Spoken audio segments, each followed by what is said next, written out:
Hello and thanks for joining us. You're watching Middle East Now on I24 News. I'm Laura Sellier and these are the headlines. An elderly Arab man murdered in a stabbing attack in Haifa. The killer was born and raised in Germany. Egypt prepares to unveil its plan for Gaza as foreign ministers arrive in Cairo ahead of tomorrow's Arab League summit. And Javad Zarif, the Iranian diplomat who was the face of the nuclear negotiations with the West, resigns.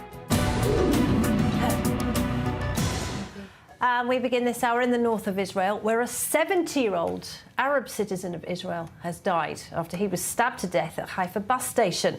The victim has been named as Hassan Karim Dahamsheh. His attacker was an Israeli citizen who was born and raised in Germany. His family come from the Druze community of Shfaram. The heads of the Druze community have condemned this attack. Let's take a listen to an announcement from the Israeli police earlier today. This is a stabbing attack carried out by a terrorist who is an Israeli Druze resident who got off the bus here at the central station and started stabbing innocent civilians. He ran towards the security guards who immediately neutralized him and thus prevent the continuation of the attack and saved lives. We are currently in the early stages of the investigation and understand that the suspect has been abroad for the past few months and returned to Israel last month. Well, we can go to Haifa now. We're joined by our correspondent, Robert Swift. And Robert, a horrific but somewhat unusual attack today. Take us through what happened. Yeah, so the attacker got off one of the buses that had just come into the bus station and immediately produced a knife. He then began attacking people, running a short distance towards the entrance of the bus station, where he attacked a 70-year-old man who he fatally stabbed before, in the same moment, being shot dead by a security guard who was present at that location, as well as an armed civilian. And I understand the man was born and raised in Germany. That's right. So he's understood to have German citizenship. His family have reported to Hebrew media that much of his life was spent in Germany and that he had actually been present abroad, not here in Israel, until fairly recently. It's understood that he came back to Israel in the last month or so before making this attack. Now, as you reported, he came from the Druze community, which some people have found to be a little bit unusual about this attack. His family members have said, however, that this was not an ideologically motivated incident. They have said that he's been suffering from schizophrenia for most of his life. In fact, his uncle, who was speaking to Hebrew media a little bit earlier in the day, said that he was an IDF veteran and the other members of the family had also served within the IDF. And the heads of the Druze community have come out with a very strong statement this afternoon, completely distancing themselves from this individual. Yeah, they have. They condemned the attack. The mayor of the village, Shfaram, from where the attacker came from, he described the incident as a despicable attack. And it's also worth noting that among the victims of the attack apparently were residents of Shfaram. So both the attacker and at least one or two of the victims are reported to have come from that same location. All right, thank you very much. Robert Swift, they're up in Haifa. So Hassan Karim Dahamsheh, the latest victim of terrorism here in Israel. Well, with me in the studio this hour, Ruth Wasserman-Land is a former member of the Knesset, and she's also a research fellow at the Misgav Institute for Strategic Affairs. Thank you for being with us, Ruth. Good evening. This is a strange one, isn't it? The attacker was born and raised in Germany. He only came to Israel in the last few weeks, according to what we know so far. I mean, is this a case of Europe exporting terrorists to the Middle East? Well, his family says that he's not 100% well emotionally and not stable. But this is a very, very, not a rare occasion. This is unheard of, unprecedented, that a Druze citizen of the state of Israel performs any kind of terror act, and I don't believe that it has anything to do with ideology and perhaps even incitement in Germany and in Europe. Perhaps there was something emotionally unstable. That's not to say that there is no incitement in Europe vis-a-vis hatred against Israel and so on. There is, and there is a lot. Incidentally, in Germany today, there was yet another in terrorist Mannheim, attack, right? absolutely. A car ramming attack. Yes. At least 2 people killed there. But what is different this time around is that the heads of the Jewish community have been very quick and very united in condemning this and saying this does not represent us, this is nothing to do with us, which is very different to what we usually see in these kind of attacks. Of course, and not only that, I mean, there is a complete cooperation and coordination between the Druze leadership in Israel and the Israeli government over the years, regardless of which a political party is in the coalition. And not only that, but Israel has gone even further to say that it will support and secure the safety of the Druze even in the south of Syria. So there is a kind of a kingship amidst Israelis in general, including, of course, the Druze community. Yeah, and we will talk about what is happening in Syria later in the programme. But for now, Ruth, thank you very much. Well, a senior Hamas official has, in the last hour, accused Israel of violating the ceasefire deal. 59 hostages are still being held in Gaza, and Israel has halted all aid into the Strip until they are released. Hamas refuses, and Prime Minister Netanyahu has sent a direct message to the terrorist group. Take a listen. With this behavior, the occupation is pushing to return things to square one and overturn the agreement through the alternatives it is proposing, such as extending the first phase or creating an intermediate phase, and other proposals that do not conform to what was stated in the agreement signed between the parties.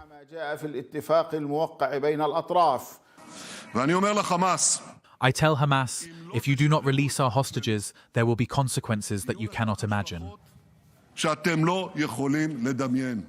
Well, hundreds of people have been attending a funeral today for Itzik El-Garat, who was abducted from his home on October 7th and whose remains were returned to Israel last week. He was buried today in Kibbutz near Oz, his former home. And as we've been reporting, the hostage and ceasefire deal has been suspended after Hamas refused to extend phase 1 of the deal. Let's get more on that now. Our Nicole Zedek joins us from Hostages Square down in Tel Aviv. So, Nicole, another family laying to rest a loved one who was slaughtered by Hamas.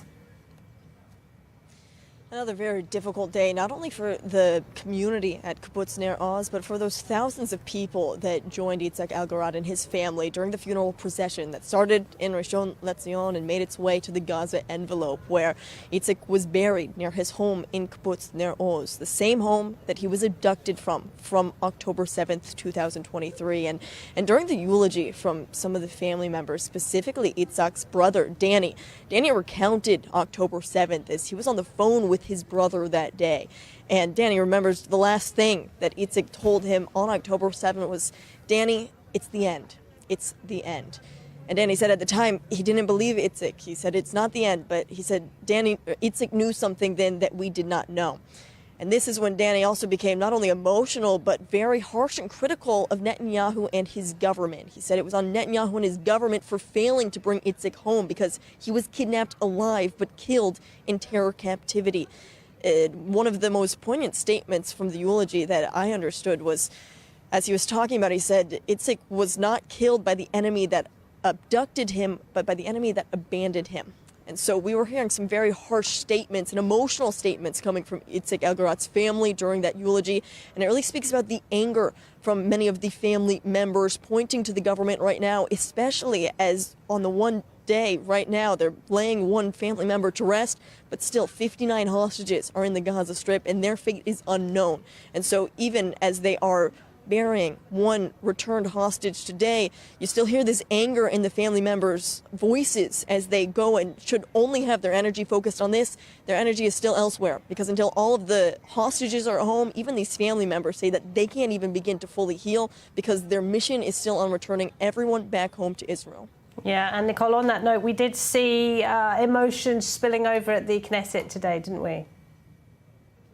We certainly did, Laura. In fact, in the Knesset today, it was a debate being held inside the Knesset plenum to talk about about establishing a state commission of inquiry into the October 7th failure, something that Netanyahu and his government has said cannot be done as Israel is in a state of war. But members of the October Council, which is an organization that represents about 1,500 family members of released hostages and survivors from October 7th, they reportedly told the Knesset Speaker, Amir Ohana, yesterday that about 40 of those family members were going to sit in on this debate in the visitors' gallery. But when they got there, some of these videos show a very harsh altercation between the security guard that was blocking these family members from entering. There was pushing, there was shoving, people thrown onto the ground. It was quite a scene inside the Knesset. Now, after this scene erupted and made its way to social media, we are told that those family members were able to make their way inside. Even reportedly, Netanyahu said that he didn't want Amir Ohana to block these family members for coming in, even as many of them sat up there in the visitors' gallery, turned their back on the prime minister as he was speaking. Some of them did hold up signs of their family members' faces. But what we gathered from the prime minister during his speech addressing, stating if there should be a state commission of inquiry into the failures of October 7th, his main message was Israel is still preparing for the next stage of war, and especially with the ceasefire and hostage deal in Gaza in a state of limbo. He says that they might need to return to war. That option is not on the off of the table, and so the option of having a state commission of inquiry, according to the prime minister, that's still not the right time right now, and that is not something that those family members of the hostages want to hear, and that's why there was a lot of anger inside the Knesset today. Nicole, thank you very much. Nicole Zedek there. Well, Ruth Wasserman-Land is with me in the studio. So we heard the Prime Minister a short while ago saying it is possible that Israel will return to war. And, of course, there is, as far as we know, no plan in place right now to bring home those 59 people. What do you think happens next, Ruth? Well, first of all, the current Prime Minister is saying that, actually warning the Hamas that if they do not release all the hostages, then they should expect a very, very harsh response. And there have been already some responses in the form of the humanitarian aid, which has been stopped at the moment. That does not go to say that Gaza does not have the supplies that they need. They do have supplies for the next approximately 6 months or so. So that allows the Hamas to organize themselves, to maintain the supplies that they need. They also have quite a lot of energy sources, which the Qataris have brought into them. And that's very important because that is a source of constant need for the Hamas with what they're planning. And what they're planning is quite obvious, and they say it, they don't hide it, and that's to prepare for the next attack against Israel. The question is, will the government go for the second stage of the negotiations, or in fact, and come out of the Gaza Strip, which is the Hamas a complete withdrawal requirement, a complete withdrawal, or which the Israeli government has signed, or request all of the hostages at once, which the Prime Minister did today, because the Hamas had said they're not willing to continue the first stage, which is a few people every couple of weeks. All possibilities are terrible. One thing is very, very clear. These hostages must be returned. They must be returned because they were taken because of an incompetent response by the Israeli government. And therefore, in an unwritten kind of agreement between the people, the citizens, and the government, they have to be returned. However, understanding that the Hamas is not a country, it's a terrorist organization, never stands by its own agreements, never honors any kind of an international code, there can be no question about what needs to be done to that organization at some point by the Israeli government, together with the United States and like-minded countries in the international arena in general. Thank you, Ruth. And on that note, a lot riding on what happens in Cairo tomorrow, because the Arab League is meeting to discuss its plan for Gaza. It's supposed to be a counter-proposal to President Trump's call to take over the Strip and redevelop it while sending the Palestinian population abroad. But according to reports, there is some disagreement about what to do about Hamas. Hamas remaining in Gaza is a red line for Israel and would mean a return to war. But the United Arab Emirates and other Gulf states want Hamas removed completely if they're to fund reconstruction. Egypt and others reportedly believe it's unrealistic to remove Hamas completely. Well, let's bring in Mariam Wahba. She's a research analyst at the Foundation for the Defence of Democracy. It's good to see you, Mariam. Thank you very much for joining us. There are, according to reports, some pretty big disagreements over what to do about Hamas. What is the prevailing view at this stage, would you say? Good to be with you today, Laura, and thanks again for having me. There certainly is disagreement about what to do with Hamas in a post-war plan among the Arab states. And we've seen a couple meetings pop up here and there, whether it's in Saudi Arabia or the one taking place tomorrow in Cairo. And here's what we need to understand about this question of Hamas and the post-war plan. Obviously, it is a red line for Israel as well as the United States. When it comes to the Arab states, I think it's important to think about what they actually want, what is being said behind closed doors and not the rhetoric that we see on social media in their official statements. Since the beginning of the war, since October 7th, every Arab leader of every Arab state has communicated behind closed doors that they do not wish to see Hamas intact, both as a response to what the terrorist organization did to Israel on October 7th, but really for them, it comes down to what Hamas means. Hamas is an Islamist ideological organization, and any sort of victory for Hamas really begins to sow the seeds for unrest domestically for all these Arab states. So in a perfect world, the first sentence out of the Arab plan's proposal for post-war Gaza should be that we denounce Hamas and we see no future for the terrorist organization moving forward in Gaza. That is in a perfect world. Yeah, quite. I'm not sure we will be hearing that tomorrow, but we can always hope. The Arab League was unable to reach any kind of consensus in Riyadh at their kind of pre-meeting before this meeting in Cairo tomorrow. And what has changed? Why would we imagine anything will be different tomorrow? So what the Egyptians have promised tomorrow on March 4th is a plan. And what we should understand this plan is really as a reaction to the Trump proposal, which sees all Gazans exiting Gaza and going to Egypt, Jordan, and other countries. And what that plan did is really put fire under the Arabs to move and to develop something that would counter this Trump plan. What changes when it comes to Cairo is really two things. Cairo has a legacy of being the mediator when it comes to the Arabs and the Israelis, and in this conflict in particular. We've obviously seen them take a little bit of a backseat when it comes to the hostage and ceasefire negotiations, because we've seen Qatar really step up in what we could argue is a positive or a negative way. But there is that element of Cairo's legacy and seeing them as the leader of the Arab world, while that has changed in recent years. The second aspect is Cairo is going to move pretty quickly and pretty steadily towards some sort of agreement that counters Trump's plan, because they are the ones that will pay the hefty price that comes with Trump's plan. And when I talk about hefty price, I'm not really talking about the dollars and cents of it, but Egypt has expressed several times that relocating Gazans to Egypt or really anywhere is their red line, and that is the core component of the Trump plan. So it is landing on them. It is then their responsibility to counter this Trump plan. And what happens then if they can't reach an agreement tomorrow? Are the Arab states worried that President Trump will simply move ahead with his plan? Right. I mean, that will be the question of the hour tomorrow, and we're everybody's holding their breath in Washington, at least, about what this Egypt plan will look like, what this Arab plan will look like. I think there's two things to think about really here. Is if the Arabs fail to propose something that is both satisfactory to to Israel and the United States, one, that is a failure on their end, because it's their job to provide the alternative to the Trump plan. And two, it will be a huge missed opportunity for Egypt, Jordan, the Kingdom of Saudi Arabia, and the United Arab Emirates, because they have been given an opportunity vis-a-vis this Trump plan to present what in their mind is a perfect world for what a post-war plan looks like for Gaza. Mariam, great to talk to you. Thank you so much. Mariam Wahba there at the FTD. Thank you. And Ruth Wasserman-Land is with me in the studio, former diplomatic envoy to Cairo. Do you have any hopes for tomorrow's summit?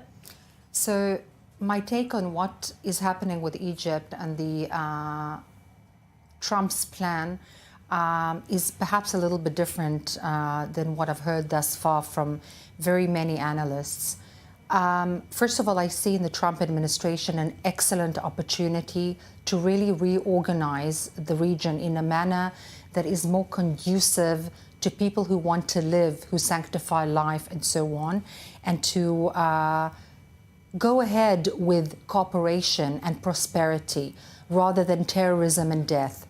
And to that end, there needs to be something very, very specific and systematic done, and that is to take care of the education system, the incitement and the indoctrination in the Gaza Strip, in Judea and Samaria, in Jordan and in Egypt. And that has not been demanded of any of those entities and countries ever.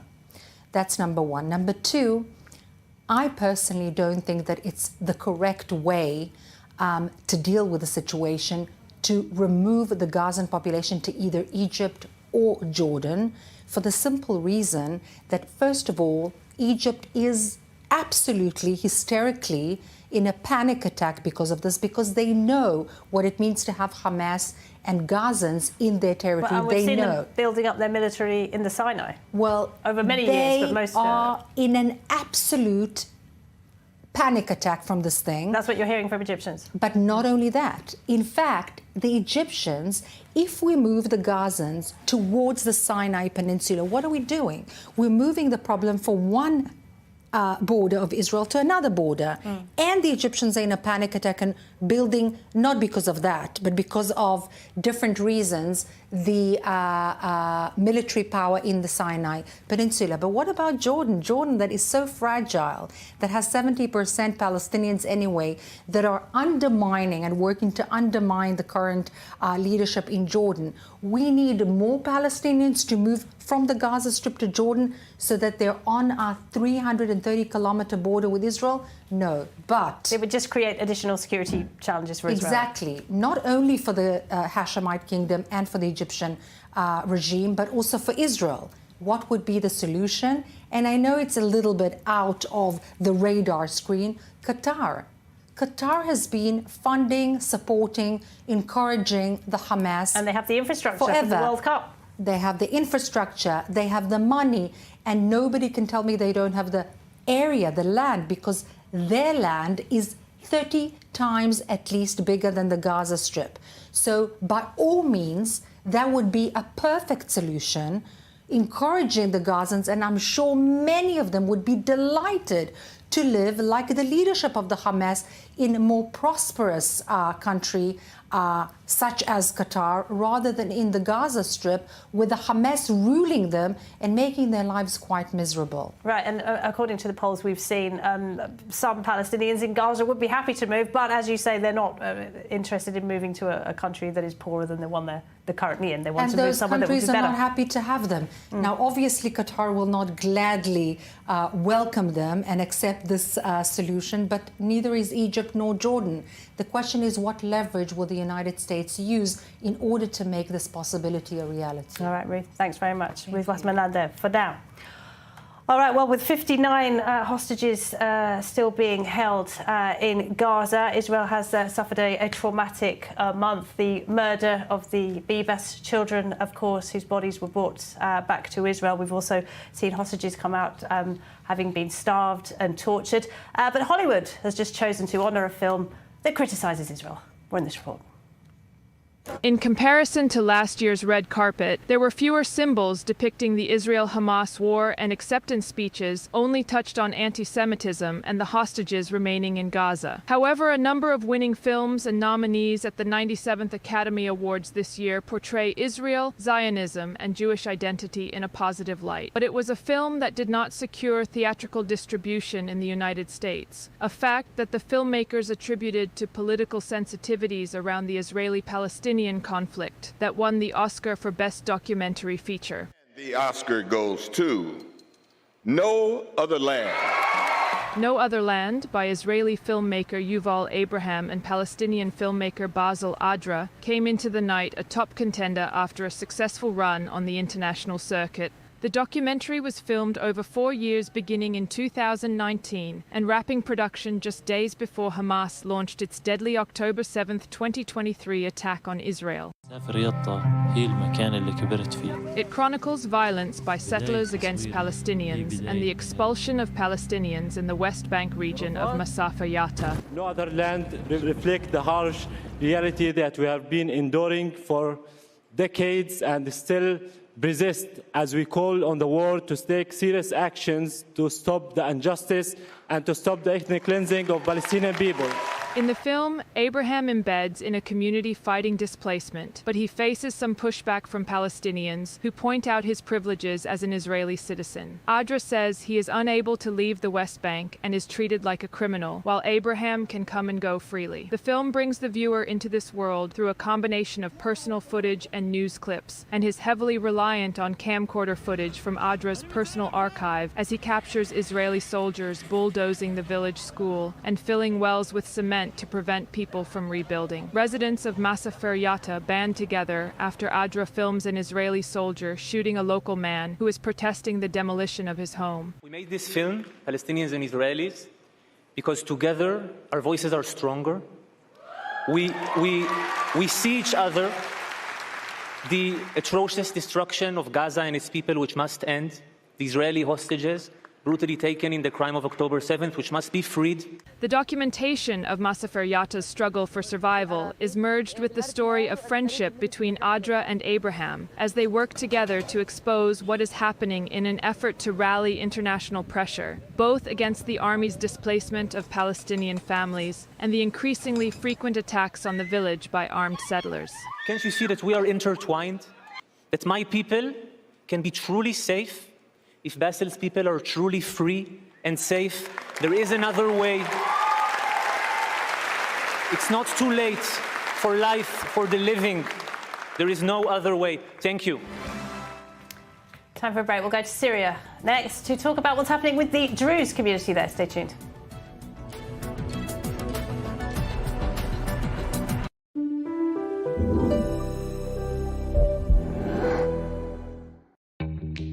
Copper, heat therapy, cold therapy, Theralite warm-up, microcurrent tech, extension handle. This is the ProSage Thermo Copper, the latest percussion massage gun tech advancement available from Evertone. The ProSage Thermo Copper is the only 6-in-1 percussion massage gun with warm-up technology, hot and cold therapy, microcurrent, and now are you ready for this? The benefits of copper. Get deep muscle warm-up technology and a professional athlete-level massage for full body recovery and relief. Back in 2018, Evertone's invention of the ProSage created the craze in the market for advanced professional-level percussion massage. Featured on The Talk, Entertainment Tonight, CNN, and others, the ProSage Thermo Copper 6-in-1 is a powerful percussion massager with our patented Theralite warm-up technology, advanced copper head therapy with unique copper benefits, our proprietary heat therapy head for deep muscle penetration, and the cold therapy head for soreness and inflammation, microcurrent tech for pain recovery and restoration, and it even comes with our newest extension handle so you can reach anywhere on your body. This makes the cordless ProSage Thermo Copper 6-in-1 with 5 unique massage heads the most advanced professional-level massage gun available. The gold standard in massage guns is now the ProSage Thermo Copper with targeted pain relief.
Welcome back. Well, there are competing narratives about what's happening in the majority Druze city of Jaramana in southern Syria. HTS forces and their supporters say they took control of the city overnight and they flew the Druze flag as a sign of solidarity. But others say the Druze militia maintained their control of the city and it was they who forced HTS to fly the flag.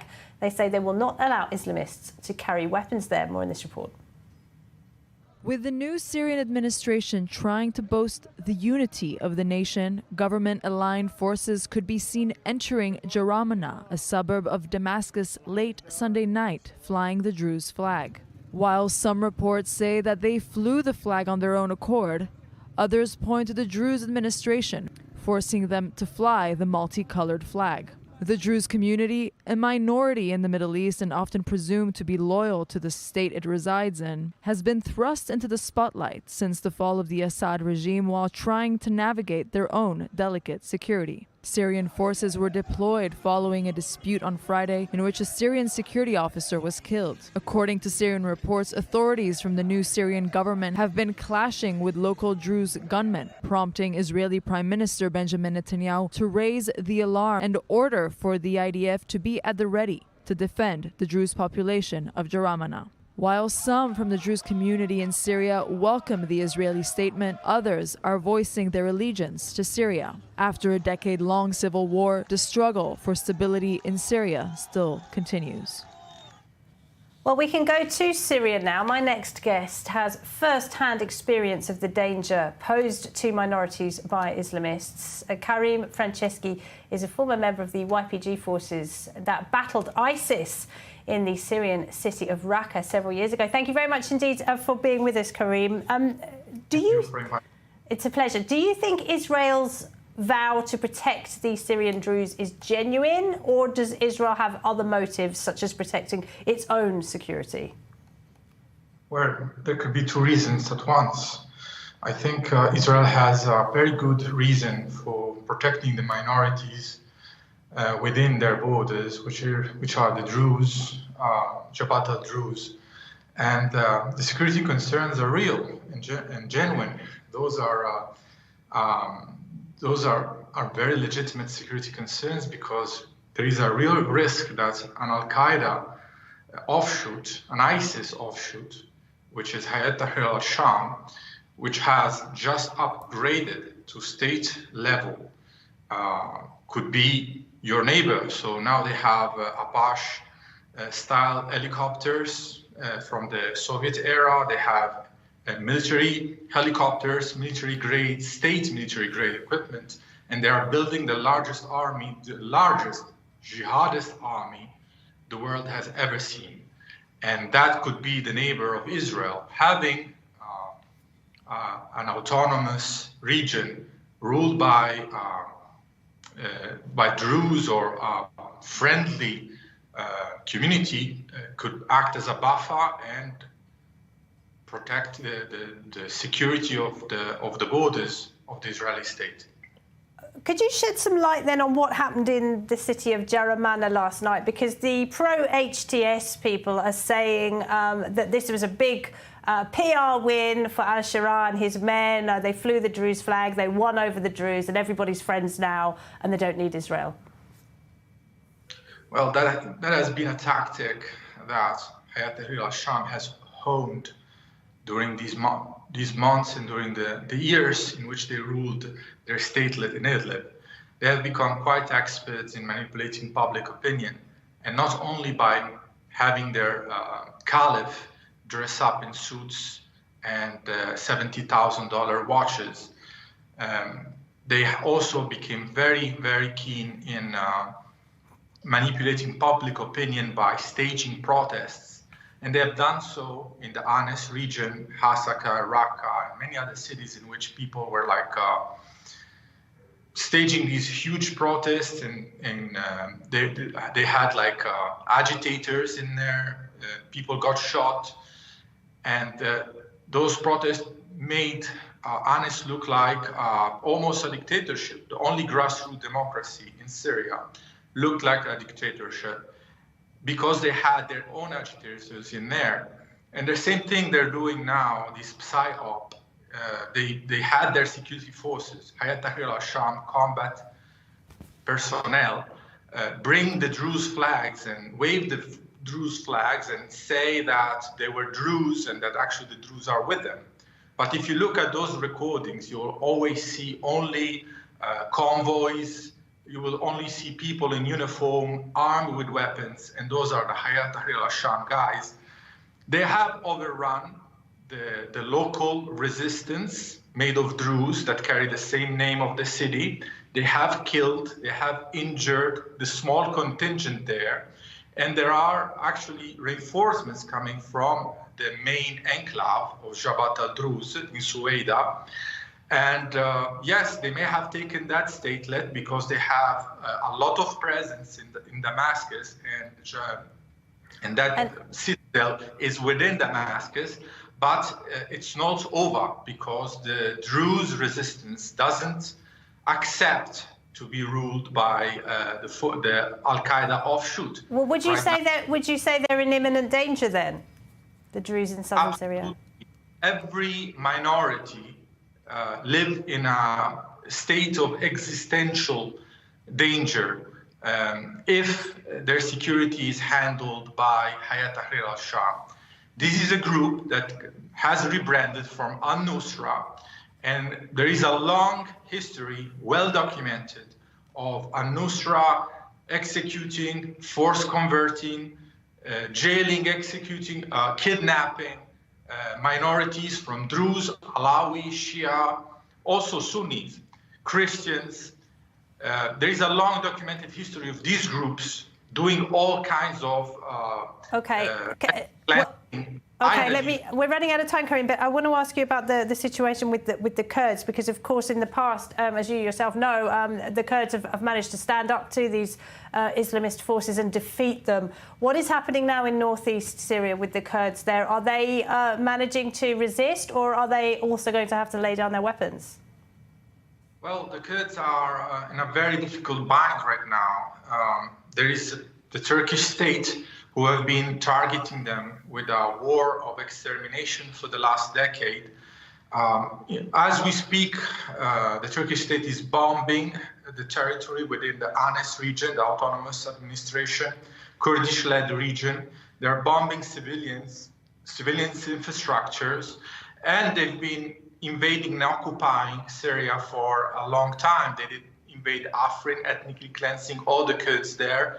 They have invaded Ras Al Ain, Tel Abyad, ethnically cleansing all the minorities there and settling their own Arab pro-jihadi, pro-Turkish rebels.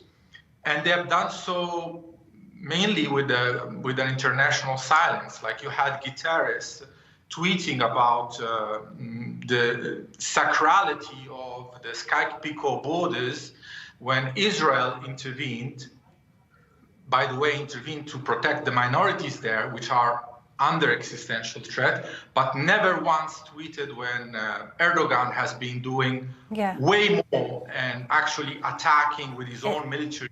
It's a good point. It's a good point, Karim.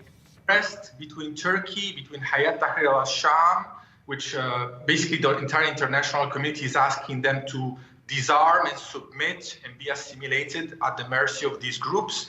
And really they have no allies. Even Trump right now, from the Trump camp, you had mixed signals.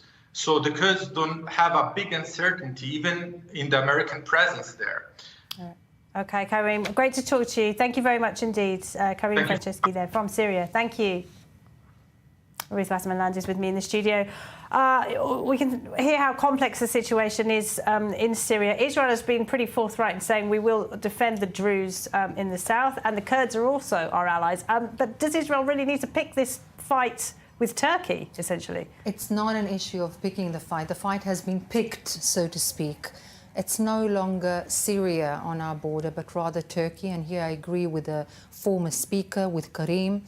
I felt that as soon as Hayat al-Sham came into power, according to Islam, this is Salafi Islam. This is jihadist Salafism. For those who are not 100% sure of the nuance, this is a radical Islam Karim mentioned Al-Qaeda, he mentioned ISIS, that where accommodation of any other sect or religion, or for that matter, us, Jews living and owning so-called the land of Israel, is a completely no-negotiable element. This is not something that they will accept.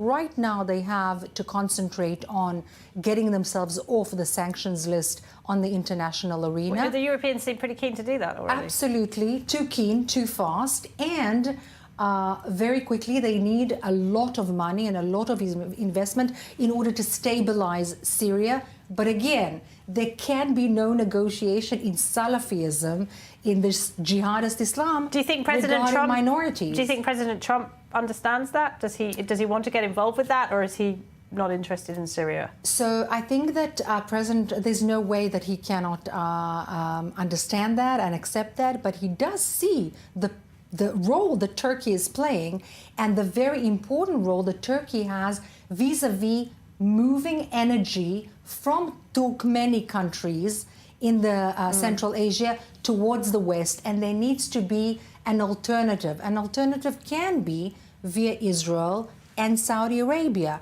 and Trump understands that as well. All right, Ruth, for now, thank you. Well, Ukraine's Volodymyr Zelensky is in London. He's been trying to rally European leaders after a bruising visit to the White House on Friday. Turkey is increasingly positioning itself as mediator in the conflict with Russia. President Erdogan says he won't rule out Ukraine joining NATO. There have even been reports that Turkey could send troops to serve as peacekeepers in Ukraine's eastern flank. Well, here's Zelensky speaking earlier. Everyone is united around one thing, for the peace to be real. Real security guarantees are needed, and this is the position of all of Europe, of the entire continent. We have coordinated our position with Britain, the EU, Norway, and Turkey, and we will hold a lot of talks in coming days and weeks. Well, with us now, Yusuf Jan is an analyst at the Middle East programme for the Wilson Centre. Thank you very much for being with us, Yusuf. Good to see you. Thank you so much, Laura. So what is the Turkish position then? Is Ankara no longer neutral in this conflict? It seems that President Erdogan is increasingly taking the side of Ukraine. Is that fair? I think it's a fair comment to make, but again, I'd rather say that it's a positive neutrality instead of just being on the side of Ukraine, meaning that Turkish and Russian relations are much more complicated than Turkish and Ukrainian relations. So Erdogan, whether for strategic reasons, for pragmatic reasons, or for reasons that we don't know just yet, chooses to be on the side of Ukraine, or at least be interested in partaking and sending troops to Ukraine, collaborating with European partners in securing Ukraine's borders against Russian aggression. Well, we'll see how that neutrality, or positive neutrality, as I described, will turn out eventually, because there's going to be a lot of discussions with regards to what President Trump says. President Trump has his State of the Union tomorrow. We'll see what kind of comments he's going to make on Ukraine, Russia, and NATO, particularly, because Elon Musk, as you may have seen already on Twitter, said the U.S. should leave NATO. So we're going to be seeing a lot of discussions about Turkey's involvement, but yes, Erdogan wants to be involved in Ukraine, as Ankara was before with regards with the grain deal, and as well as, well, Erdogan is involved in other parts of the world with similar peace negotiations, whether it's in East Africa or in the Middle East, unsuccessfully, but still. I think. Sorry to interrupt. It's an interesting twist of history, isn't it? Because, of course, the European Union refused to accept Turkey many years ago. And now we've seen Turkey kind of positioning itself in some ways as the saviour of Europe as it faces this aggression from Russia, and as it finds itself completely caught off guard by the Americans. True, but at the same time, I think that it's not new. Turkey, not necessarily being the savior, but helping out, let's say, in more neutral terms, the European partners, because, as you've known, with regards to Syrian refugee crisis, Turkey, in exchange for a large sum of money, agreed to help out Europe with its refugee crisis, Syrian refugees mostly, but not just Syrians. Plus, Turkey partners with Europe when it comes to waste management, meaning that Europe sends its waste to Turkey for disposal for other types of uses. So it's not the first time Turkey actually steps up to quote unquote, save Europe. But I think it's just more than saving Europe. It's saving Erdogan and his political future too, because as in the last comments made by Russian ministers and diplomats, I think Russia is only comfortable with very few countries having a military presence in Ukraine, and Turkey is one of them. Even though it's a NATO country, it cannot take the same position as its European partners when it comes to Russia, because Turkey has much more trade ties, economic ties with Russia. So so essentially, Turkey is much more of a neutral country. I mean, whether Erdogan chooses to or not, Turkey has to stay neutral in terms of its approach to Russia compared to European countries. But yes, at the end of the day, Turkey is stepping up. Plus, Europe doesn't have a lot of choices at this point.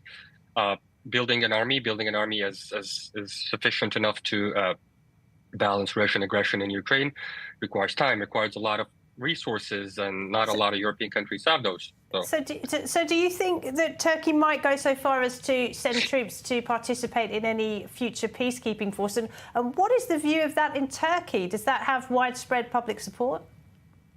I think I wouldn't be surprised, honestly, if Turkey did send peacekeeping,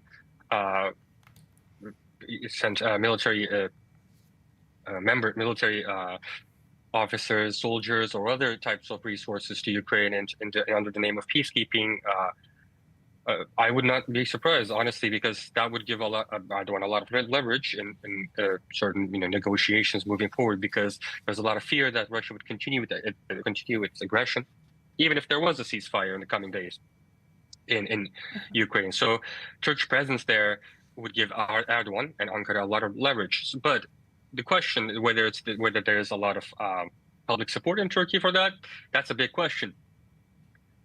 A lot of Turkish folk are questioning Turkish military presence abroad in general, not just in Ukraine, but in Syria, in Afghanistan, in other parts of the world. And obviously there's a lot of support for it too. Turkish people, parts of Turkish society actually take pride in that kind of military or international or global diplomatic quote unquote success.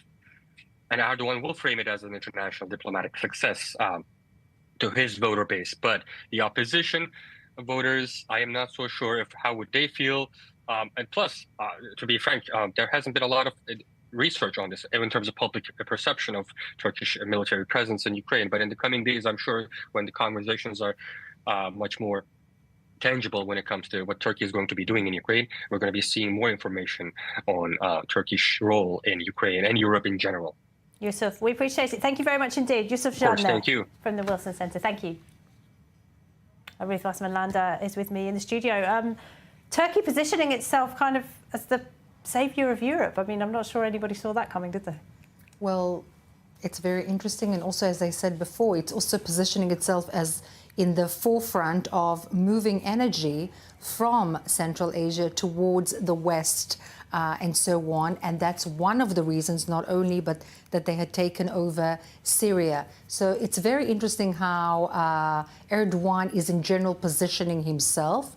And Turkey in general, if you notice the declarations that Erdogan has been making, has also been saying that he wants to free Jerusalem and sort of set Al-Aqsa Mosque free. Again, he sees himself as the head of that global caliphate based on Sharia law.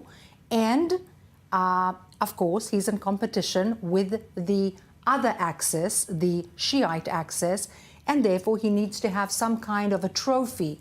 And the trophy is in the form of Al-Aqsa Mosque and Jerusalem, and freeing it will give him the possibility to have the entire Muslim world at his feet. All right, Ruth, we appreciate it. Thank you very much indeed for your analysis, as always, Ruth Wasserman-Landa. Now, Javad Zarif, the Iranian diplomat who became the face of the nuclear negotiations with the West, has quit his role as Iran's vice president. Zarif, a former foreign minister, is the second high-profile name to leave President Pezeshkian's government in as many days.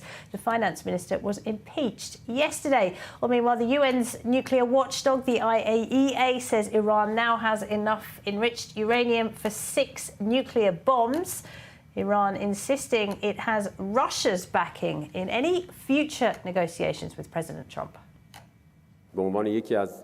Iran's nuclear issue has been discussed between Russia and the U.S. as an international issue, but what matters is that whatever is to be done about Iran's nuclear issue will definitely not be done without Iran's opinion. Our Russian friends are fully aware of that.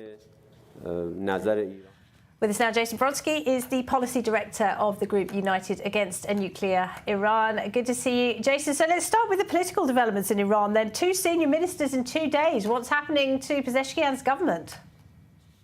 Well, it's great to be with you, Laura. I think Masoud Pezeshkian's administration is experiencing what every other presidency in the Islamic Republic under Ali Khamenei's supreme leadership has experienced, and that is that the office is essentially a political death sentence. In some cases, it's literally a death sentence, with Ibrahim Raisi perishing while in office. So this is very much in the norm of the Islamic Republic, although Masoud Pezeshkian is experiencing a great degree of turbulence early on in his administration, only after taking office a few months ago.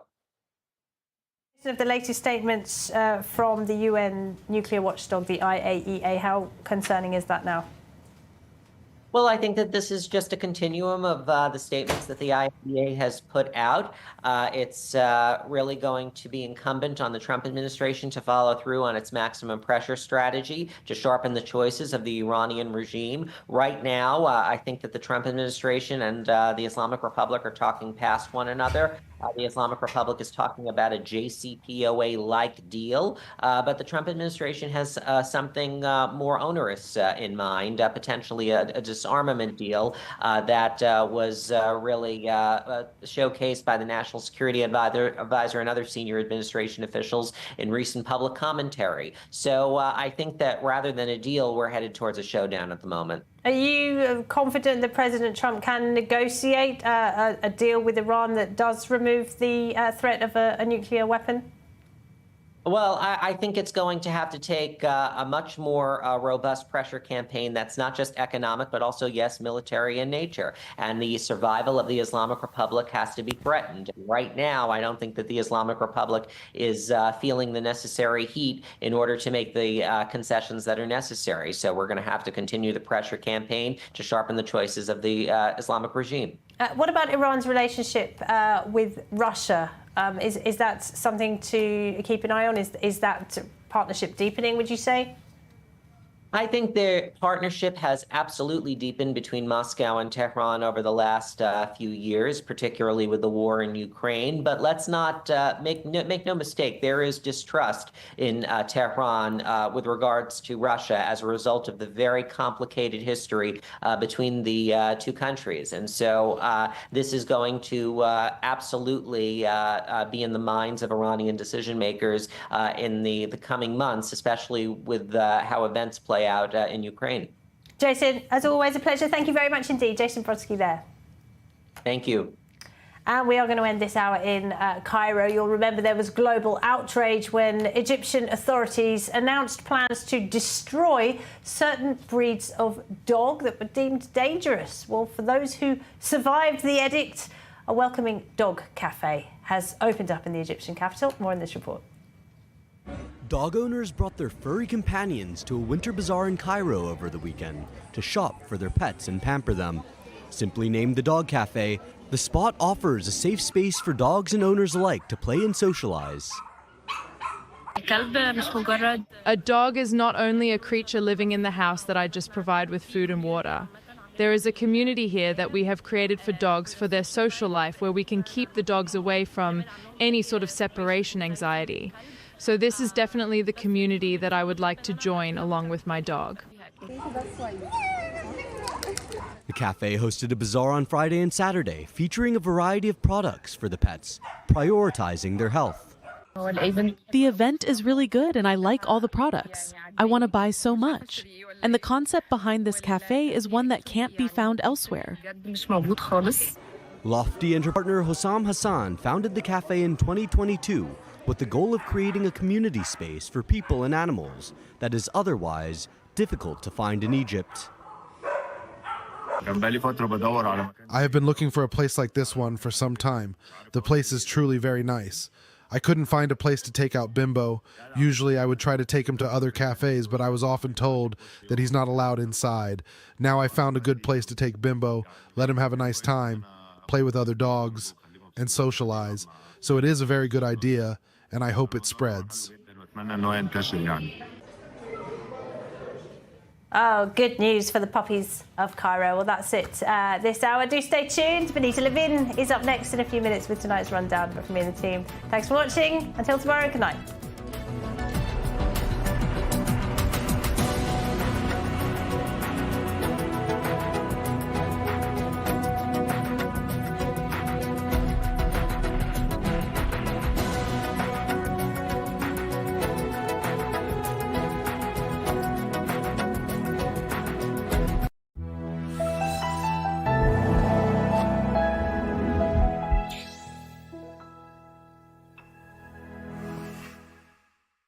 Want to stay on top of the news no matter where you are? Introducing i24 News' brand new news website. On our website, you'll find all the latest articles, interviews, and live broadcasts. Everything you need to know right at your fingertips, whenever you want it.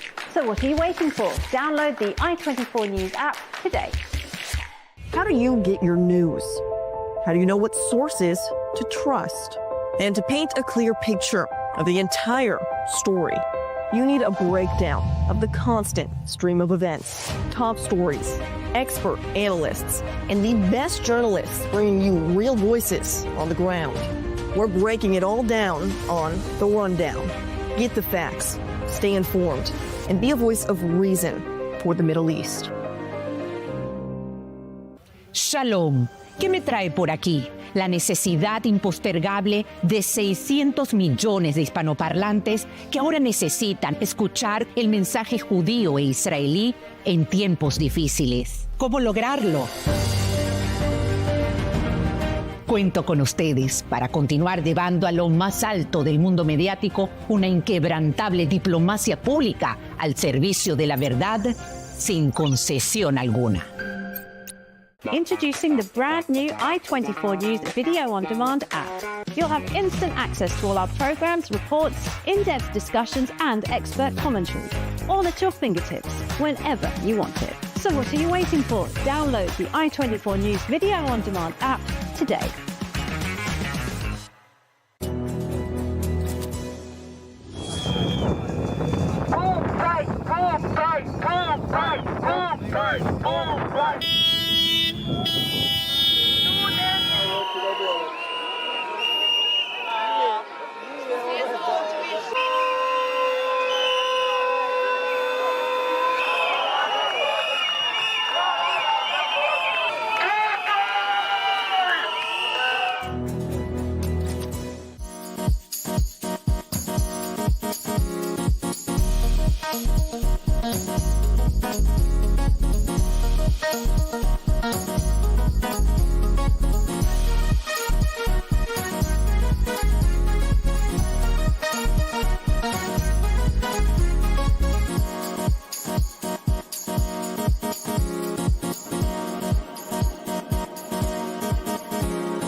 This is the rundown on I24 News. I'm Benita Levine. A fatal terror attack in the city of Haifa in northern Israel today. A 70-year-old Arab man was killed and at least 4 people wounded in a stabbing attack at a bus stop on Monday morning. The attacker was an Israeli Arab citizen from the Druze community. He was shot dead by a security guard and a passerby on the scene.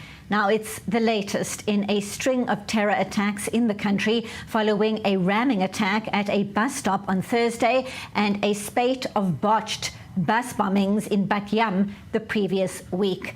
The Hamas terror group is praising today's attack but did not claim responsibility. The head of the Druze community, Sheikh Muafak Tarif, was quick to condemn the attack. So for the latest, we go live to correspondent Robert Swift. He joins us from the Rambam Hospital in Haifa in northern Israel. So, Robert, a 70-year-old man murdered, several people wounded following this terror attack on Monday morning. What more can you tell us? What new details are you learning there? So, as you say, one person was killed in this incident, a 70-year-old man.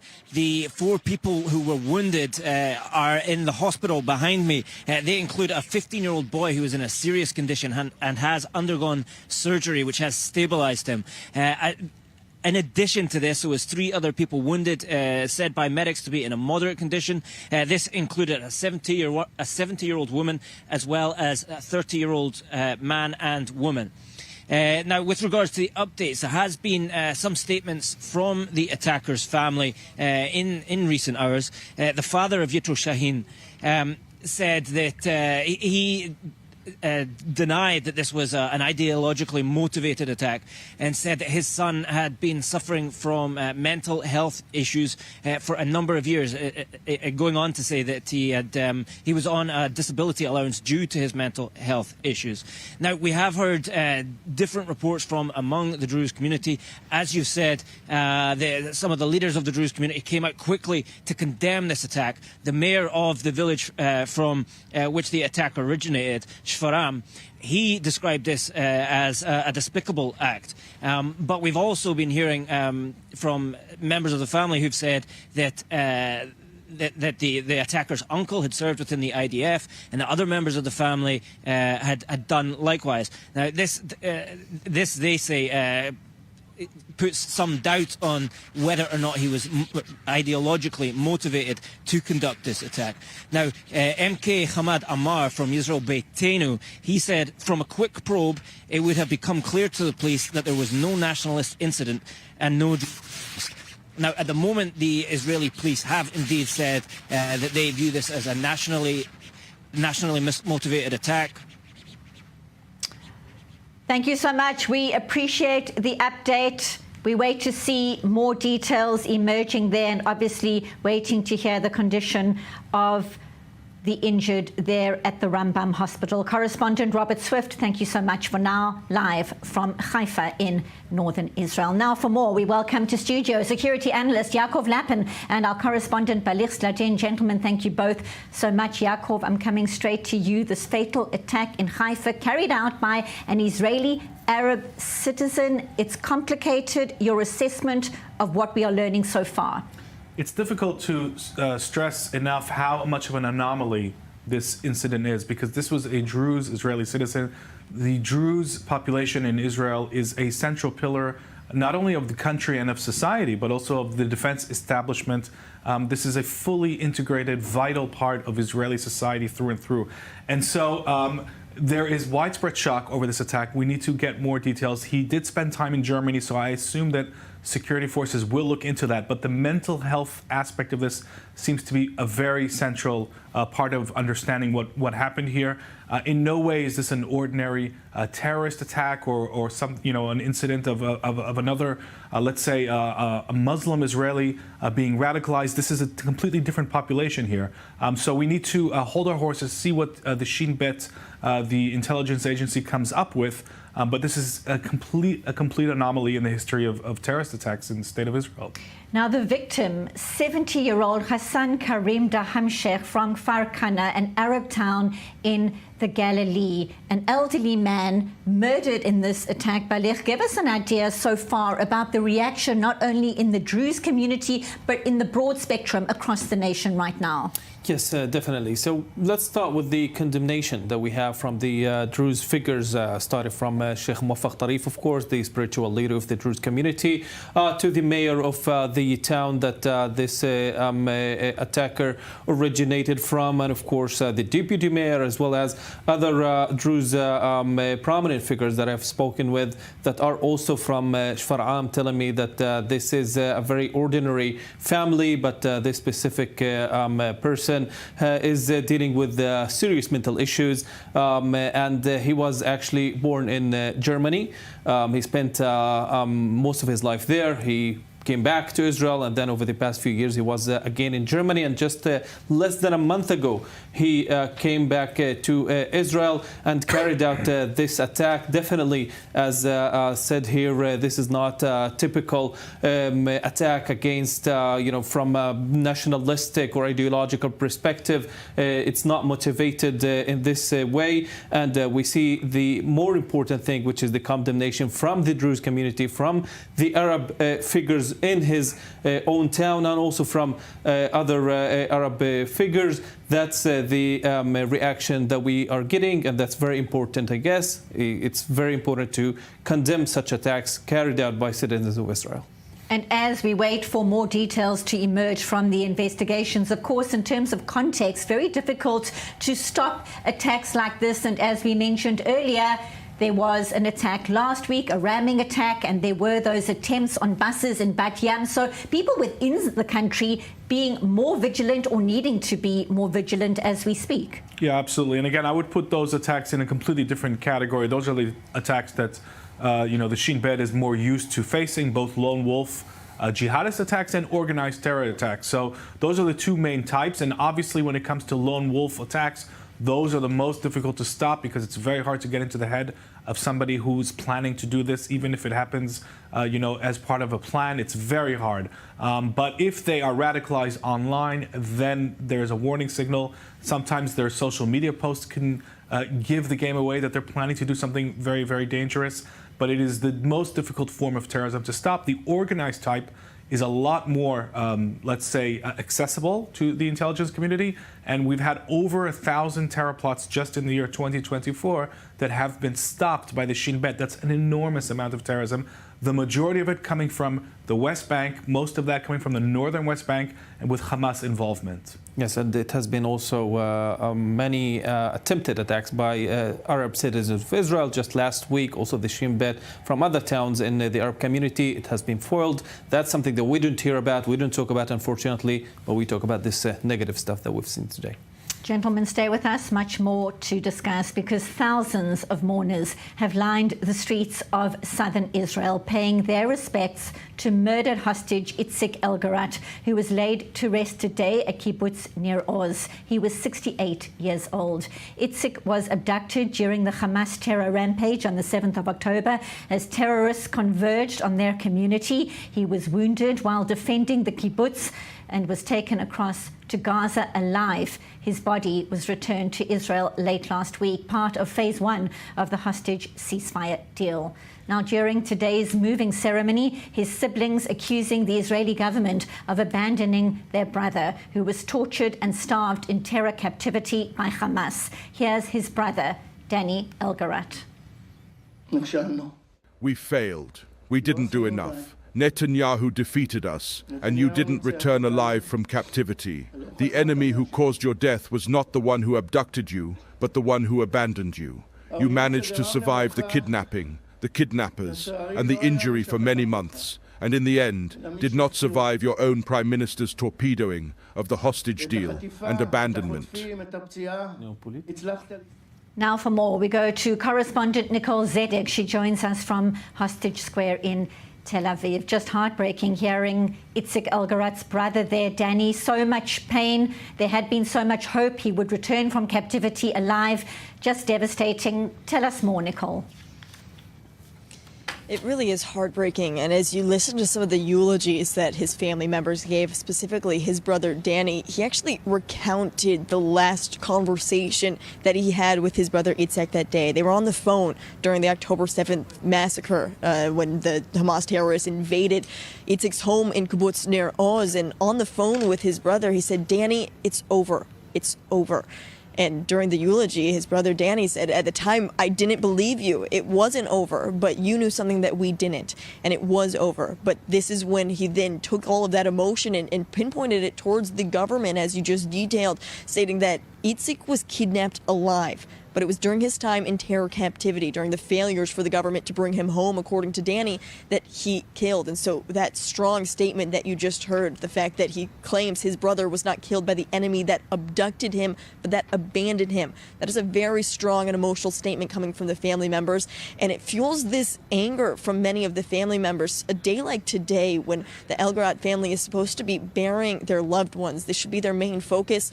Their focus is still on also the 59 other hostages who are still in terror captivity. Many of these family members say they cannot even begin to cope with their own grief and their own loss until all of the hostages are back home. And so for the Elgarat family, they are pinpointing this failure on the government. And that's not the only scenes of failure that we've seen to date. Benita, I want to turn our attention to what we also saw inside the Knesset today. There was supposed to be a debate inside the Knesset about establishing a state commission of inquiry into the failures of October 7th.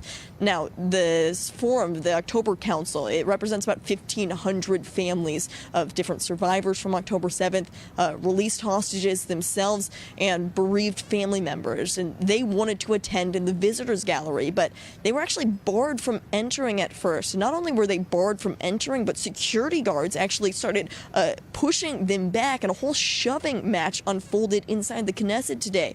One bereaved father actually fainted during this altercation. It was a very chaotic and violent scene at times. Now, after this all unfolded, some of those family members were allowed inside, and they got to witness Prime Minister Benjamin Netanyahu address the Knesset as to why he does not believe, once again, that now is the time to establish a state commission of inquiry. During his speech, he said that he believes it's going to be a biased commission that's going to go against him, and he says that not only that, but what he's been saying is that a state commission of inquiry cannot be started while Israel is in a state of war. And right now, he says, Israel is still preparing for the next stage of the war, specifically with the ceasefire in limbo. He said returning to war is not off the table. And so that also means now it's not the time for this state commission of inquiry.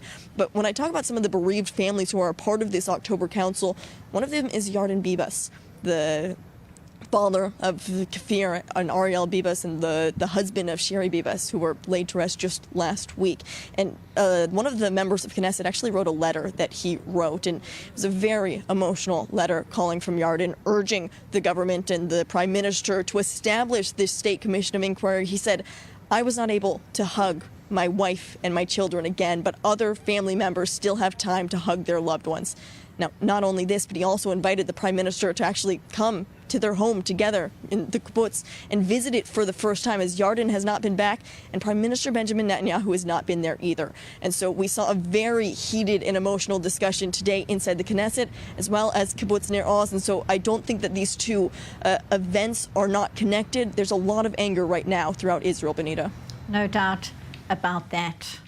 Emotions are so high. Correspondent Nicole Zedek at Hostage Square in Tel Aviv, thank you very much. Just heartbreaking. Still in studio, security analyst Yaakov Lapin and correspondent Balich Sladin. An extension of Phase 1 is something we're hearing a lot about. Will Phase 2 happen? So many questions. Yaakov, your take right now. Well, if we listen to the Prime Minister's office, Phase 2, as was envisaged by the Biden administration and what Hamas is actually calling for, that's off the table as far as Israel is concerned. Israel is not going to redeploy its forces massively. It's not going to leave the Philadelphia corridor anytime soon, according to the statements we're hearing. And certainly it's not planning on leaving the security perimeter, which is that perimeter that runs along the entire border, and it's about 1 kilometer deep into Gaza. What Israel is offering Hamas in certain variations is, we'll extend this current phase. We're willing to trade Palestinian security prisoners for the release of more hostages. We're willing to hold off on our attack. And meanwhile, the pressure levers are now starting to get tighter. Yesterday, very dramatic announcement. Israel has stopped the flow of trucks bringing humanitarian aid into Gaza. Now, this is actually a blow to Hamas's political regime, because hijacking that material and monopolizing it is how Hamas has been signaling to Gazans that it is going to remain in power. So that now is under pressure. Defense Minister Israel Katz saying just now, releasing a statement saying that's only the first step. If Hamas does not release Israel's hostages, not only will the gates of Gaza be locked, but also the gates of hell will be unleashed. The IDF will move right back in. So we're seeing Israel saying stage 2, as originally was envisaged, that's not on the table. What's on the table is an extension of this ceasefire or return to combat. The reaction from Hamas to exactly that, humanitarian aid potentially not going in for a long time. How's that going down inside the Strip? Yes, Hamas just released a statement just moments ago saying that this is a war crime, calling on the mediators and other Muslim and Arab states and also Western countries to pressure Israel to open the gates again and enter the or let the entry of the aid into the Gaza Strip. That was, of course, expected from Hamas. Now, regarding to what Israel is planning to do, Smotrich, the finance minister today, gave us some indication to what's going to happen in the coming maybe days or weeks coming. It's going to be the disconnecting of the Strip from electricity and water, maybe in the coming days, if Hamas again does not agree to the Witkoff outline. And the end of the path of this step that Israel is taking is opening the gates of hell, as he calls it, that include an intensive attack that leads to effectively occupying, no more raids and getting out, occupying the territory of the Gaza Strip. Not clear if it's all the Gaza Strip or some part of the Gaza Strip, and the beginning of the Trump's plan, which means the start of the letting Gazans leave the Gaza Strip. Some people would call it displacement, others would call it relocating. I'm sure that some Gazans are interested in leaving the Gaza Strip. That's what's going to happen. By the way, Wednesday, 2 days from now, the UN Security Council is going to hold a meeting regarding the aid blocking by Israel. But I guess that Israel and Netanyahu specifically can sleep very well because the Americans would use their veto. Meanwhile, reports out of Cairo, this Egyptian plan will sideline Hamas. That is surprising or not? Yeah, I mean, the Egyptians and the Arab states in general understand that this is not going to work with Hamas, because after all, maybe 10 years, 15 years from now, they will take the Gazans once again to some new adventure with the Israelis and destroy the Gaza Strip once again. Now, according to the draft plan that was leaked apparently to Reuters, the proposal does sideline Hamas and replace it with an interim bodies controlled by Arab, Muslim and Western countries. This governance body will be responsible for the humanitarian aid and for the kick-starting of the reconstruction plan. It is not clear, although, that the questions that needs to be answered are not, at least not in this draft, which is who will fund this? Because we're talking here about 50 to 100 maybe $billion. That's a lot of money.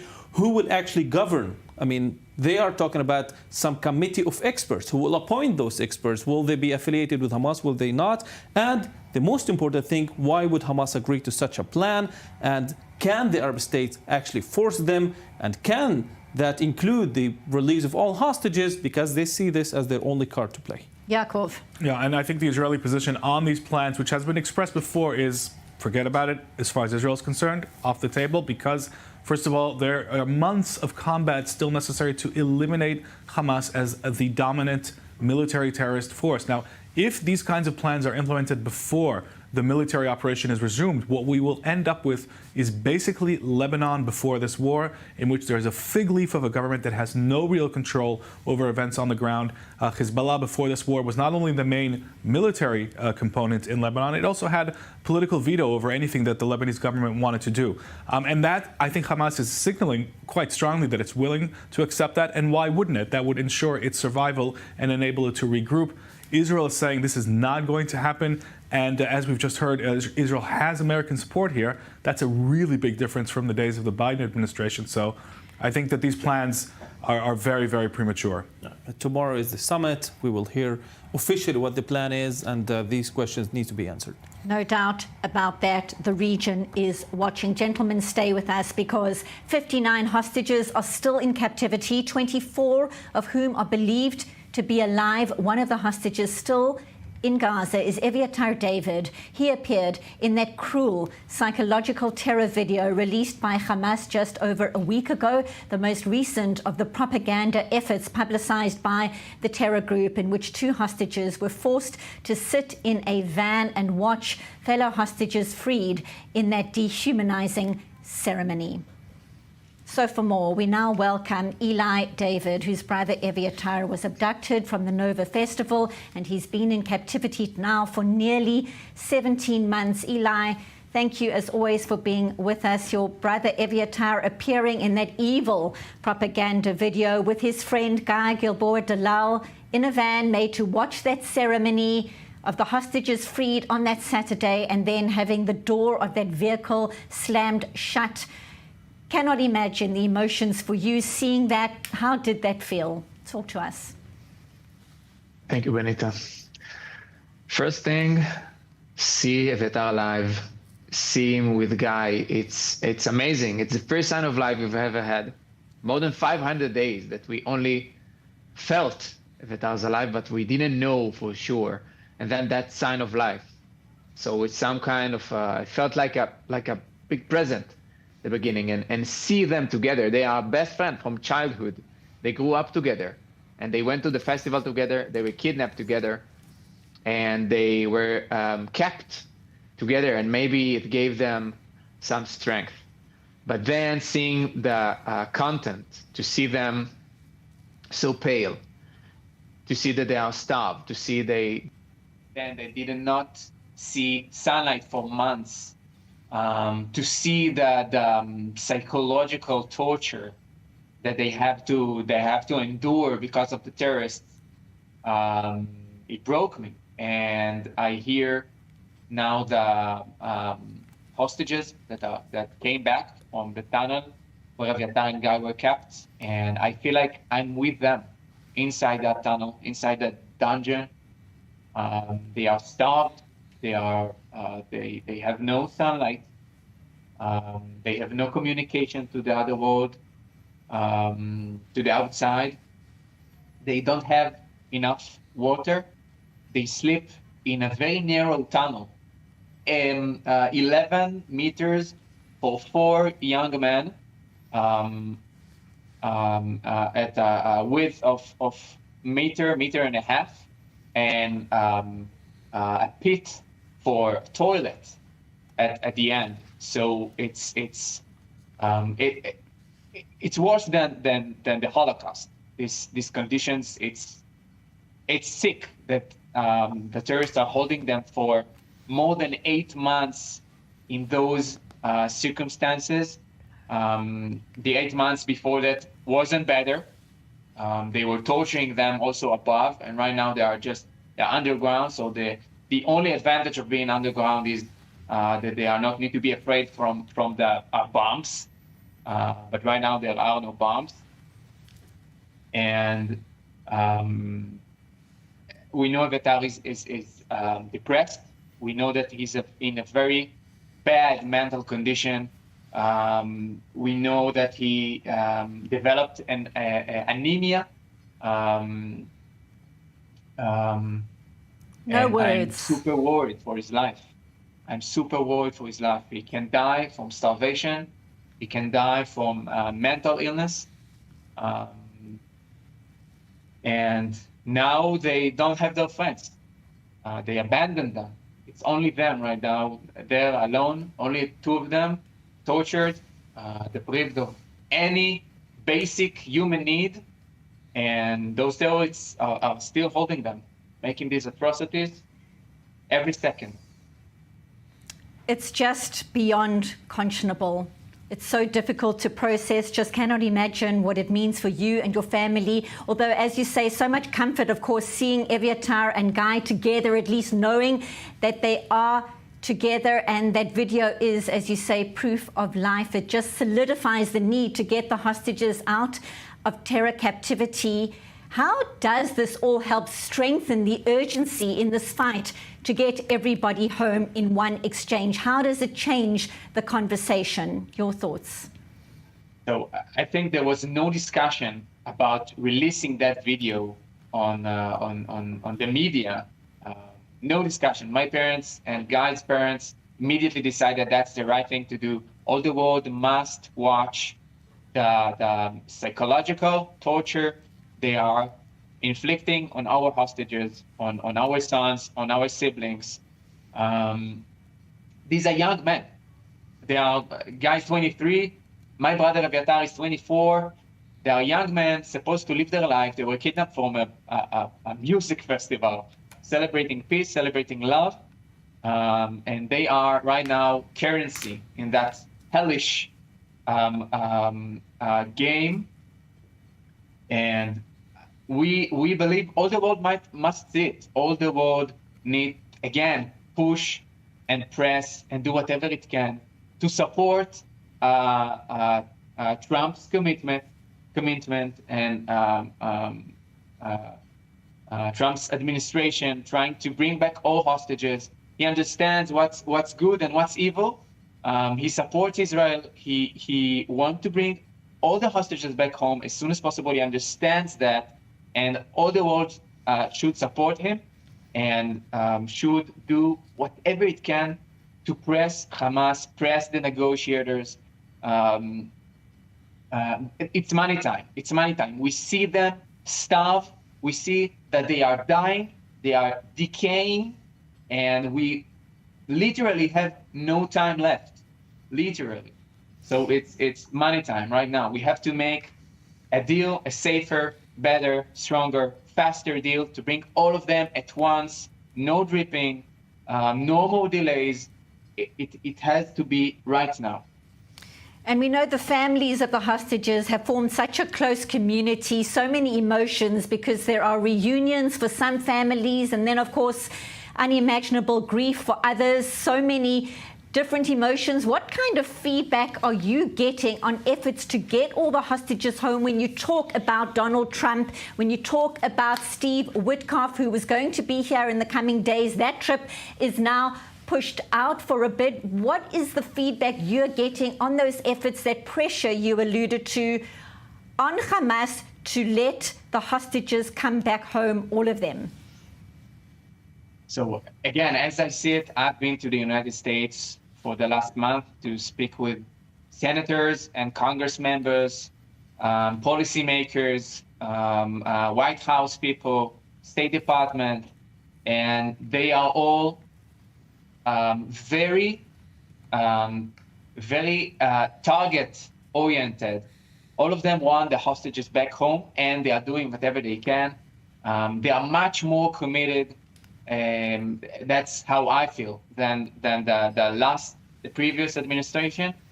And I really believe it's because of Trump's leadership and Trump's strong demands. He knows. Again, he knows what's good, what's right, and what's bad and evil.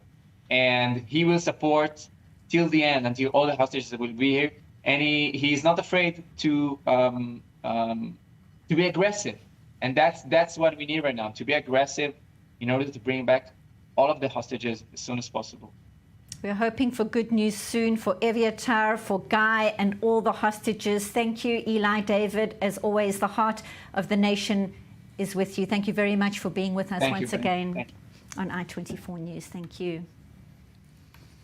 Yaakov Lapin, when one hears the pain in the voice of relatives waiting for word on their loved ones, and in this particular case, that video, that propaganda video just more than a week ago, exacerbating the pain, another layer of evil. What is your sense of how it changes the security echelon's thoughts, moves, and sense of urgency right now? Well, it's part of the, terrible dilemma that both the Israeli government and the Israeli defense establishment have been facing since day one of this war. And what they've tried to do is to maneuver between the war's goals, which is the destruction of Hamas as a terror and political regime, and getting the hostages out of Gaza. And what we're seeing is Israel maneuver between these conflicting goals. And, the ceasefire is still basically in effect de facto, even though it expired, because Israel wants to get more hostages out. At the same time, we're seeing the government saying, look, we've done a lengthy second round of deals with Hamas and ceasefires, but there are red lines as far as Israeli decision makers are concerned, as far as the government is concerned, and that includes no redeployment of the IDF, no leaving the Gaza Strip militarily, no international guarantees for an end of the war. Those are Israel's red lines. And now, this becomes a political issue because obviously everybody has a different perspective on what this should be. This is an extremely painful discussion that is tearing Israeli society apart. We have to be honest that is what has been happening here for months on end. And this is the dilemma that the Israeli government has to continue to navigate. And we know that the defense establishment has a different view from what most of the government believes. At the end of the day, the government has made its position clear. There are red lines. Heartbreaking, difficult decisions to be made, but the nation is waiting to see the hostages come back home and see more and more of those reunion videos, those moments when people are reunited with their loved ones after all this time. Gentlemen, stay with us. Much more to discuss. We turn our attention now, though, to the Iranian nuclear threat. The chief of the International Atomic Energy Agency says Tehran has enough enriched uranium, which could be quickly converted to weaponized levels to make 6 nuclear weapons if it wants to. Director General Rafael Grossi saying on Monday he's told the organization's board of governors that Iran's 60% level enriched uranium had increased to 275 kilograms since December. President Donald Trump has said the supreme leader has a limited time to cut a deal before facing consequences. But the supreme leader says the US president cannot be trusted, given that he pulled out of the nuclear deal between Iran and the West back in 2018. Here's more from the Director General, Rafael Grossi. So we need to engage as soon as possible because time is passing. You have seen my reports on the activities in Iran, the amount of enriched uranium at 60% is growing very, very fast. All of the activities are being carried out. All the strengthening of their capacities is underway. And we are seeing that at different facilities. So all of this makes it for a need to start moving. We are ready. Everybody knows it. There are doubts. There are concerns. So we are all the time offering Iran ways to set the record straight if they believe that there is an unjustified doubt. So I hope that this year will bring us closer to more clarity there. I think this is needed. In the current context of international tensions, we really need to put this on the right track. Well, we also want to move closer to clarity. So for that, we now welcome Dr. Meir Javadanfar, Iran lecturer at Reichman University. He joins us from Tel Aviv. Good to see you. So Dr. Rafael Grossi there saying Iran is the only non-nuclear weapon state enriching to this level. He certainly sounds worried. How worried are you? Well, this is all about negotiations, Benita. This is all about negotiations. And the Iranians they see that they lost Hezbollah, at least for the time being. They're Syrian, they lost Syria. And they want to use one of the few cards that they have to their advantage. And one of those cards is enrichment at 60%. The supreme leader of Iran is very worried. He is concerned that he's going to sit down with Trump and because he has a weak hand, and we saw from President Trump's conversation with Zelensky, President Trump likes cards. He likes strong cards. Strong cards, indeed. Ayatollah Khamenei doesn't have that many. And I'm sure somebody translated this conversation between Trump and Zelensky to him. So he wants to, this is one of the few strong cards that he has, is the 60% enriched uranium. Ultimately, I think he is very concerned about the fact that if he's going to sit with Mr. Trump is going to who has much stronger cards than him, who is going to basically force him to a deal that he doesn't want. So for now, he's trying to play the only card, one of the few cards that he has, and that's enrichment to 60%. And the hand that he has, his card, so to speak, Iran's cards, looking even weaker after Mohammad Javad Zarif, the strategic foreign policy advisor to the president and a prominent advocate for talks with the West, resigned yet again. Today, the finance minister was axed on Sunday. What do you make of this, the timing? How does it impact the cards, so to speak? Benita, in Iran, we have two systems. We have the regime and we have the government. Okay, the deep state. The government is supposed to be subservient to the people, but instead it is subservient to the regime, right? Unfortunately for the people of Iran. What we are seeing is more or less a coup by the regime against the government. Ayatollah Khamenei wants to streamline opinion. He wants everybody to join him and to say with one voice with him, no to negotiations with Trump for now. But there are people in the government of President Pezeshkian, who is elected in a strict elections, but still he's elected, who are saying, no, look, we can't continue with this. The Iranian economy is tanking. Some people can't even afford to buy potatoes. Benita, I repeat, potatoes, in a country with the second largest gas reserves in the world. So they want negotiations with Trump because they can't, they see that the situation could explode at any moment. The Iranian people just cannot continue. But Ayatollah Khamenei says no.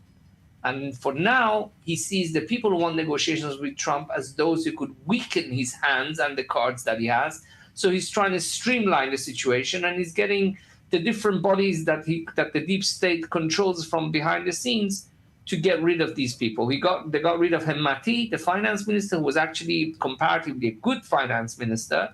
And now the head of the judiciary forced Mr. Zarif to resign. I'll just conclude by stating that the head of the judiciary is more or less elected directly by the supreme leader.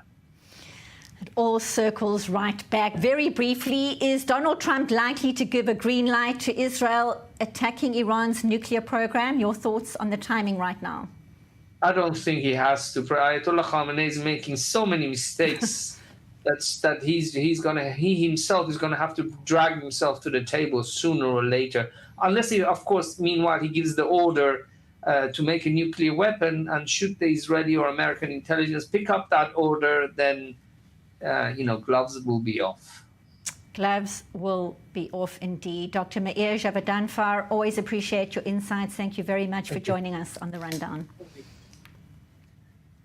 Now, 7 freed Israeli hostages are set to travel to Washington to meet with President Donald Trump and senior members of his administration. Eli Sharabi, Doron Steinbrecher, Keith Siegel, Aviva Siegel, Naama Levy, Omer Shem Tov and Yair Horn will thank the Trump administration for the president's commitment to bringing all the hostages home, and they will also give first-hand accounts of their traumatic time in the tunnels of Gaza at the hands of terrorists. So for more, we go live to senior U.S. correspondent Mike Wagenheim. He's in D.C. So 7 freed hostages will be going to the White House, all wanting the U.S. to help put more pressure on Hamas to return all remaining hostages immediately in a single phase. What is the latest, Mike? What are you learning there in D.C.? Well, the schedule for tomorrow is still fluid, according to our sources at the White House. Still being worked out exactly when this meeting will take place with Donald Trump. And don't forget, Trump is scheduled to give a speech to a joint session of Congress tomorrow night, in which he personally invited Eli Sharabi, though we fully expect other members of the hostages delegation to also head to the Capitol for that speech. It's going to be an opportunity to lay out exactly where the hostages feel things should go forward from here. It'll be an opportunity to thank President Trump, certainly, as he appreciates being thanked, as we found out last week with President Zelensky. An opportunity to thank President Trump for his efforts in getting things moving in terms of freeing the hostages, in terms of getting the ceasefire done long enough for that to happen. obviously now there's a give and take here. President Trump has given the green light, essentially, to Prime Minister Netanyahu to do what he will. If he wants to continue to negotiate, go ahead. If he wants to go back to war, go ahead. The hostages, the freed hostages, may have a different point of view that they want to express to the president on that. It'll be interesting to see how that might be received. An important meeting indeed. Turning, Mike, to the fight against anti-Semitism at colleges and universities there in the United States, the Anti-Defamation League releasing its campus report card on the way tertiary institutions are protecting Jewish students. Talk us through the key findings. What are you learning there?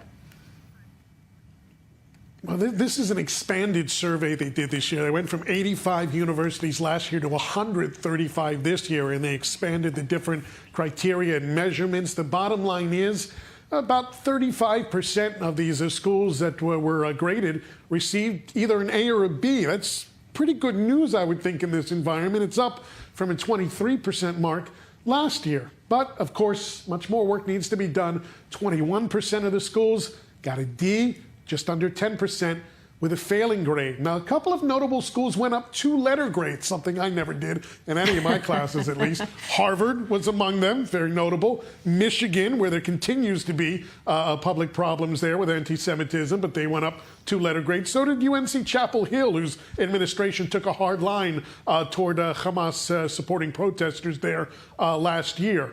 And there were some also notable schools that got an A, including some within the systems of the City University of New York and the State University of New York, which have hundreds of complaints that have been filed against some of those schools within those 2 systems. But at least a few of those schools are making progress. But obviously, much more work to be done, especially among some of the schools along the coast. Schools down south tended to do a little bit better in this survey. Certainly, we wait to see if next time this research is conducted, those grades are higher. Senior U.S. correspondent Mike Wagenheim, live from Washington, as always. Appreciate the update. Thank you.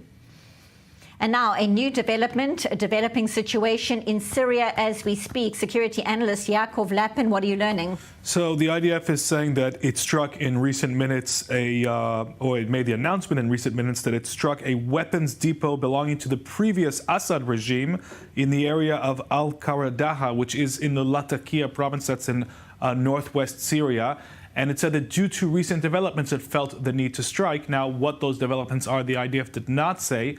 We can make an educated guess that some sort of armed group may have been approaching this weapons storage site, and Israel decided that it does not want to give this armed group, whoever they may be, access to these weapons. So the site was struck. We still need to confirm the details of why it happened now, but this is definitely part of an ongoing series, almost a drizzle of strikes that comes months after Israel eliminated the majority of the Assad regime's capabilities after Assad was overthrown. So this is definitely still an ongoing, campaign by Israel to remove capabilities and make sure that they don't fall into unknown or hostile hands. Talking of which, what are the long-term strategy efforts right now in terms of Israel in that part of the region? Well, we're definitely, seeing some remarkable statements coming out of the Israeli government in recent days. One, that Israel is prepared to use armed force to defend the Druze of Syria. And I think this goes to basically solidifying and making sure that Israeli Druze community is satisfied with the performance of Israel in protecting their fellow Druze in Syria. And that's seen in Israel as very important to send that message that they have the back of the Druze in Syria.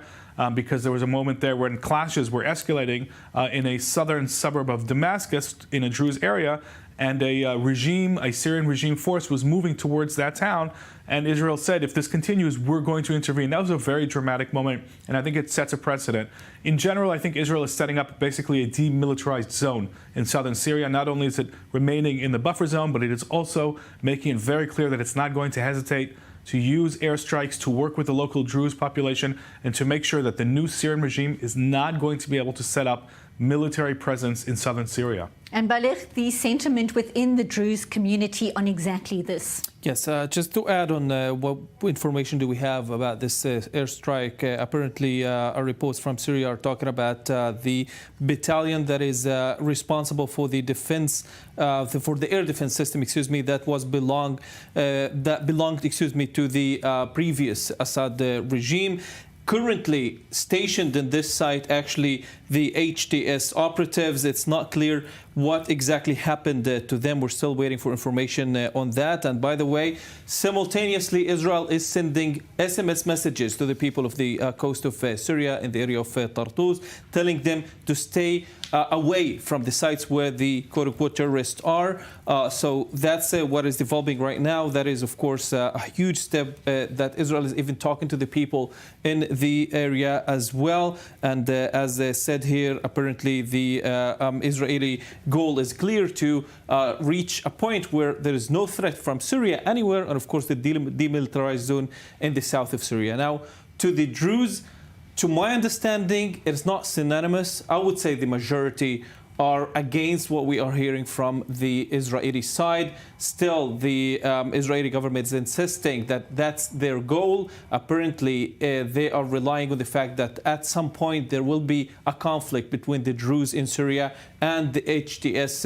As we see, that thing was solidified also last Friday when one HTS operative was killed in the area of Jaramana in a suburb of Damascus.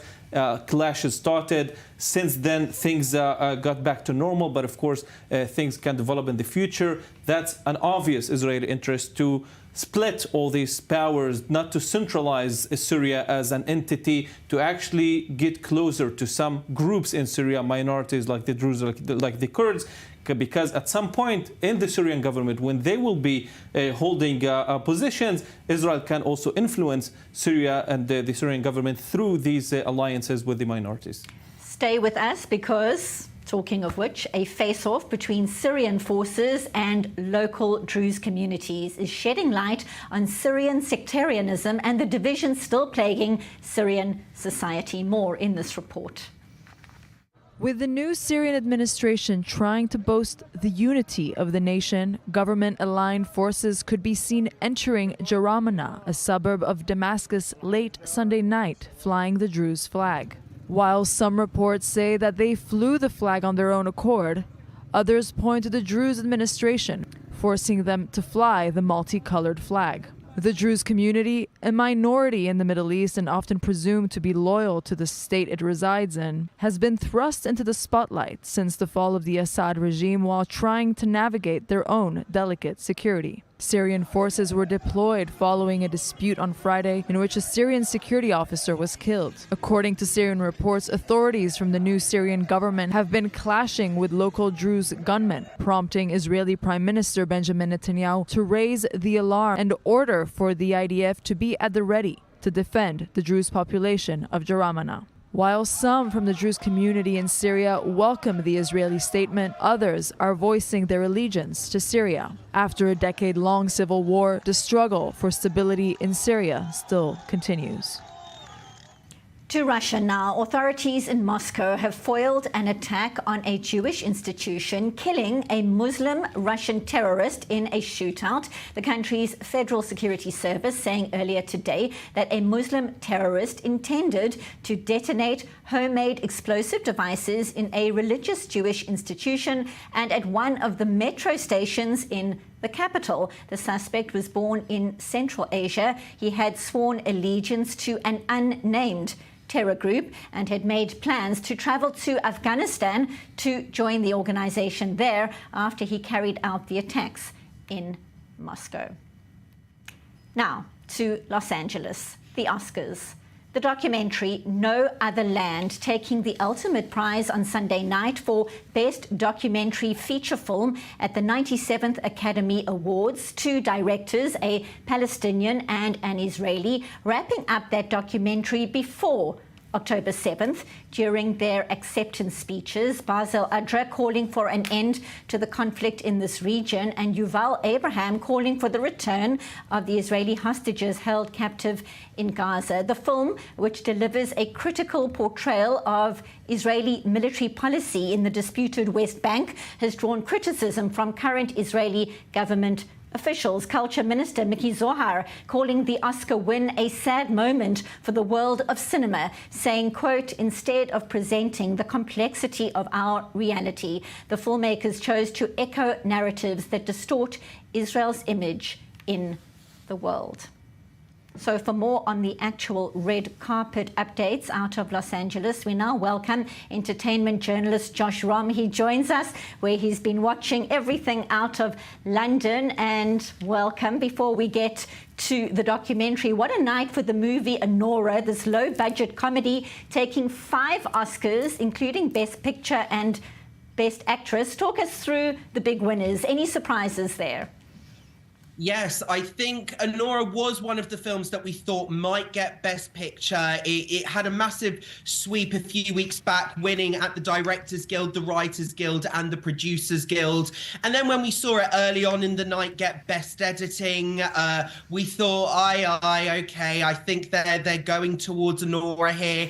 Saying that, of course, the film The Brutalist, about a Hungarian Holocaust survivor starring Adrian Brody, Felicity Jones and Guy Pearce, was the other big winner, coming home with 3 awards. Adrian Brody, of course, won for Best Leading Actor for his role as Laszlo Toth. He also gave an extremely heartfelt speech as well, talking about ending hate in the world, specifically also mentioning anti-Semitism as well. But I just cannot come on here and not mention how stunning did Gal Gadot look on the red carpet in that strapless red gown, then going on stage with Rachel Zegler to present an award. Absolutely stunning as well. It was a good night as well. Conclave won. Dune Part 2 won 2 awards. Wicked won 2 awards for production design and also costume. So it was a great night for film. It was a great night for cinema. It was an amazing night for independent cinema. The 2 big winners, Anora and The Brutalist, 2 massively independent films with low budgets going on to achieve massive success and global recognition. And Josh, the celebrity world and Hollywood in particular have been far from outspoken on the war here. It really feels like we're in parallel universes as you're speaking, and specifically on the plight of hostages in captivity for almost 17 months now. So were there any yellow ribbons at the Oscars, any mentions that stood out for you? Well, we did also have Guy Pearce, of course, wearing the Free Palestine pin. What I did see and what I took note of was actually the lack of artists for ceasefire pins, which was, I think, a bit more encouraging.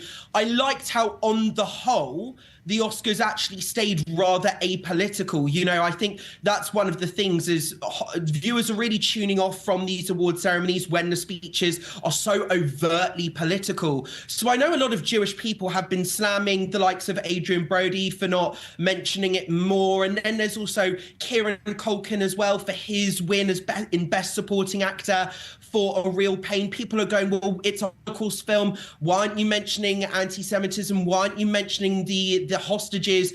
But I also think we have to take a more nuanced approach. There has been a lot of Jewish representation this year in Hollywood with the likes of The Brutalist, with the likes of A Real Pain, and also as well with the likes of September the 5th as well, which was also nominated in one of the Screenplay Awards. And actually, when when actors do speak about anti-Semitism or the hostages, unfortunately, the pro-Palestine lobby just, it's a massive pile-on. They open themselves up to hatred. They open up their films to hatred. So when it comes to these campaignings, there's 2 separate sides here. There's on one side saying, should they do more? But then there's another side of things where they're going, well, actually, they're just doing their jobs. And they don't really want to open themselves up to more hatred. So it's a tough call, isn't it? Well, it just seems that it's such a massive platform and these celebrities have such a huge following. They could highlight the plight of hostages, including American hostages who are in captivity as We speak very briefly. We mentioned earlier the documentary No Other Land. Your sense of those acceptance speeches, briefly, please. Yes, they were slightly problematic because on one hand, yes, it's great to call for peace. It's great to call for a political solution. But is it pie in the sky? The reality is, do the Palestinians, the majority of Palestinians as a whole, do they actually want peace with Israel, or do they want the destruction of the state of Israel? So whilst it's a noble cause to say, yes, our voices, we're an example of collaboration, our voices are stronger together. Well, the question is does Palestinian society want that voice? Do they want to be a constructive voice for peace?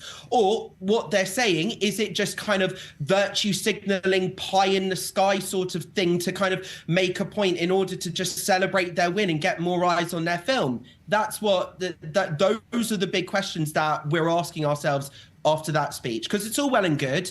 The Israeli did say the crimes of October the 7th. He did call for the hostages to be released, but is peace actually a possibility? Those are the actual questions that we have to ask ourselves. Josh Rom, live from London. Appreciate you being with us on the rundown. Thank you so much. Thank you for having me.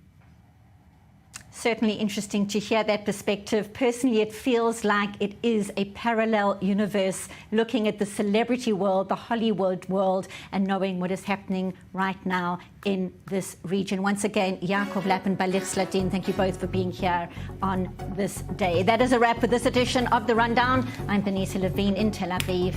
Thank you for watching.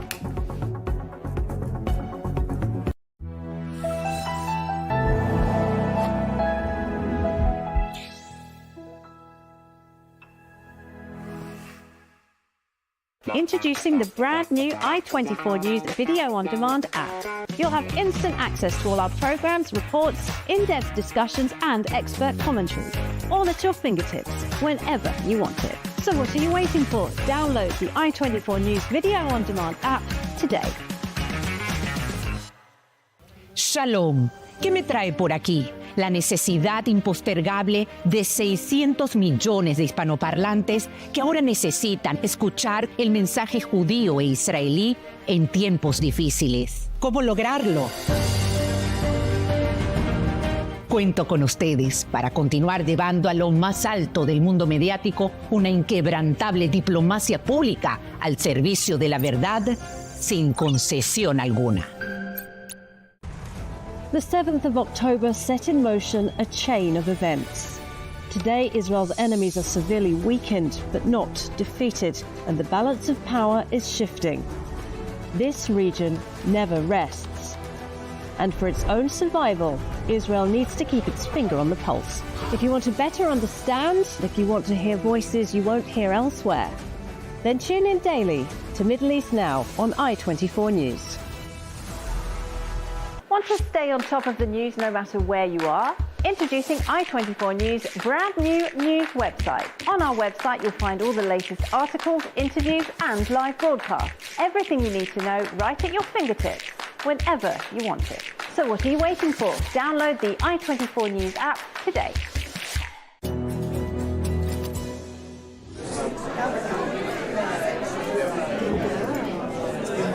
Roger.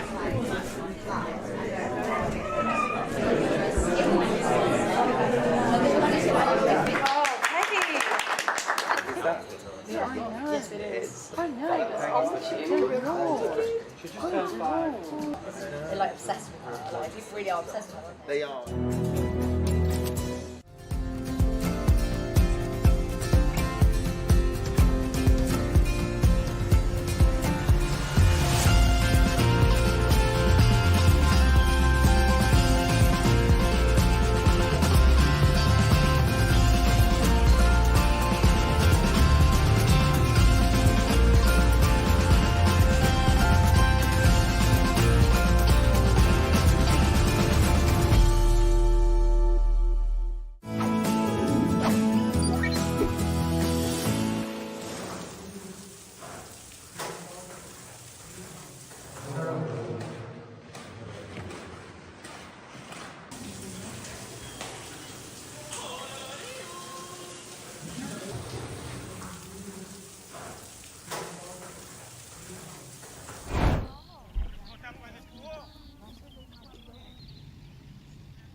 Hello and welcome to Jewish World Weekly on I-24 News. I'm Emily Francis. Each week we're focusing on stories, issues, and personalities of Jewish interest here in Israel and throughout the diaspora, the global Jewish community. And we start with our top 5 items in the Jewish world, presented by Nicole Zedek. Nicole. Thanks, Emily. Here are the top 5 items in the Jewish world this week. More than 15,000 people took to the streets of Buenos Aires to honor Shiri, Ariel, and Kfir Bibas, who had Argentinian citizenship. Argentinian President Javier Milei called for a day of national mourning after their bodies were returned from Gaza. People waved orange handkerchiefs in homage to the little red-headed boys ahead of their funeral in Kibbutz Nir Oz last week. German police arrested a 19-year-old Syrian citizen for attempted murder after stabbing a Spanish tourist at Berlin's Holocaust Memorial. During police questioning, the suspect said he decided he wanted to kill a Jew in response to Israel's war in Gaza. This came a few days after German police arrested a Russian citizen for planning an attack on the Israeli embassy in Berlin. A Canadian news site has published the names of 85 Canadian citizens who served in the IDF. The Maple news site posted names, pictures, and short biographies of these people and said this is just an initial list, urging others to add to it. The list includes Ben Mizrahi, a 22-year-old medic who was killed at the Nova Music Festival on October 7th. The Anti-Defamation League has added right-wing Zionist group Beitar USA to its list of movements that promote hateful and extremist ideologies. The American chapter of Beitar was revived in 2023, and it's known for its provocative stunts, including marching at mosques and releasing private information about Muslim citizens online. The ADL compares the movement to Meir Kahana's Jewish Defense League. And Rose Jerome, believed to be the oldest Holocaust survivor, has died at the age of 113. Born in Poland and growing up in Germany, Rose's husband was sent to Buchenwald concentration camp before the two of them managed to flee to Shanghai and eventually settled in New York, where she became known for her knitting prowess. May her memory be a blessing.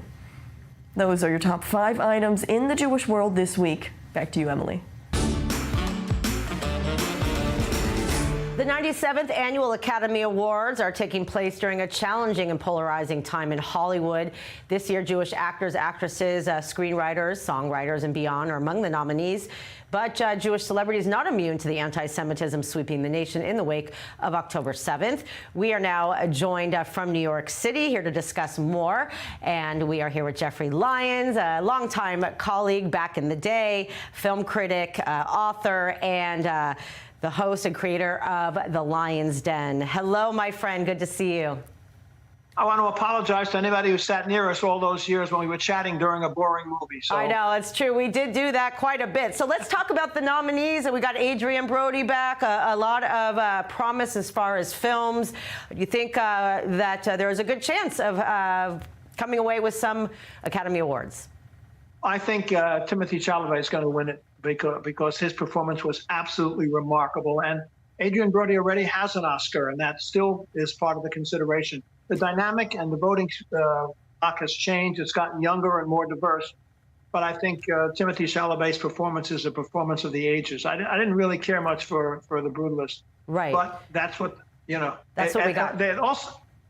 I think of his performance, Timothy Chalamet. I was not a big fan of his up to now, but boy, it jumped off the screen. It really did. It's his voice, not Bob Dylan, which is also remarkable. It's amazing how some of these actors could really, take singing lessons and make it seem like they've been singing their whole lives. That is for sure. What's your take also with what's going on? We're seeing, of course, post October 7th, a lot of polarization throughout the country. But now we are getting, with the return of the bodies of the Bibas family, the 2 young boys, and Shiri. And then we got artists for a ceasefire letter asking attendees to wear a red pin in support of Gaza. And then you have, of course, pushback from the brigade. So what do you make of these very, very robust anti-Israel messages with something that is supposed to be celebrating entertainment? They have no shame, these people who are protesting, these pro-Palestinians. Because don't forget, the Palestinians elected Hamas to run Gaza. So they should have realized this was going to happen to them. They just have no shame at all. They started the war. Yeah, well, also given the legacy, the longtime legacy of the entertainment industry, and the immigrants, the Jewish immigrants who created the studios and whatnot, I think there also seems to be a lot of amnesia in a way. Share more about that and the strong history of the Jewish people in creating the entertainment business. I want to give you some anecdotes because let's get a little bit lighter here if we can. These are funny anecdotes about Jewish stars. Remember Alan King, the great comedian? Yep. Alan King was in a movie, and there was a command performance in London. He was, of course, told by the Queen, you don't speak to her until she speaks to you first. Sure enough, she shook his hand and said, "Nice to meet you, Mr. King." He said, "Likewise, Mrs. Queen." And Harpo Marx was a friend of my family. My dad wrote a Broadway column, so I grew up knowing all these people. Harpo Marx and George Burns were driving once from Palm Springs to Beverly Hills. And Harpo was driving, and Burns said about an hour later, nothing looked familiar. He said, "I think we're lost." And Harpo said, "What do you mean?" He says, "Look outside, it's snowing." George Burns was one of my. We need a little bit of lightheartedness. Of course we do. Yes. Well, that's why. I mean, these are the legends that I'm referring to. I mean, it wasn't. No one was looking at what religion you are. They were just wanting to be entertained, for crying out loud. Well, when I had my first dinner with my future in-laws 53 years ago, they thought Passover was a game show. But anyway, George Burns' real name was Nathan Birnbaum. And for a year, he tried to get into show business with that name. Then he took a cab one day, and the cab driver was named Willie Delight, and he was a failed vaudevillian, and he had 900 of the 1,000 cards that he couldn't get rid of because his career was going nowhere. So he gave them to George Burns, and for a year, George Burns changed his name to Willie Delight. Billy Wilder came to America from Alsace-Lorraine, one of the great directors of all time, but he couldn't get a job for a year.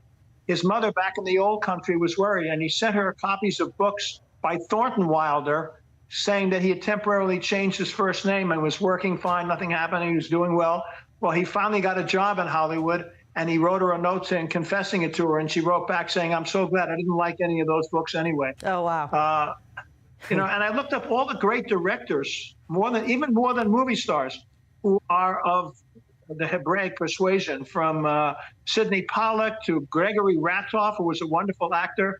Also owned the rights to the original Casino Royale, to Mike Nichols, Hector Babenco, the Brazilian, Nora Ephron, of course, Woody Allen and Sidney Lumet, Samuel Goldwyn, Judd Apatow, J.J. Abrams, Jon Favreau, Gene Wilder, Amy Heckerling.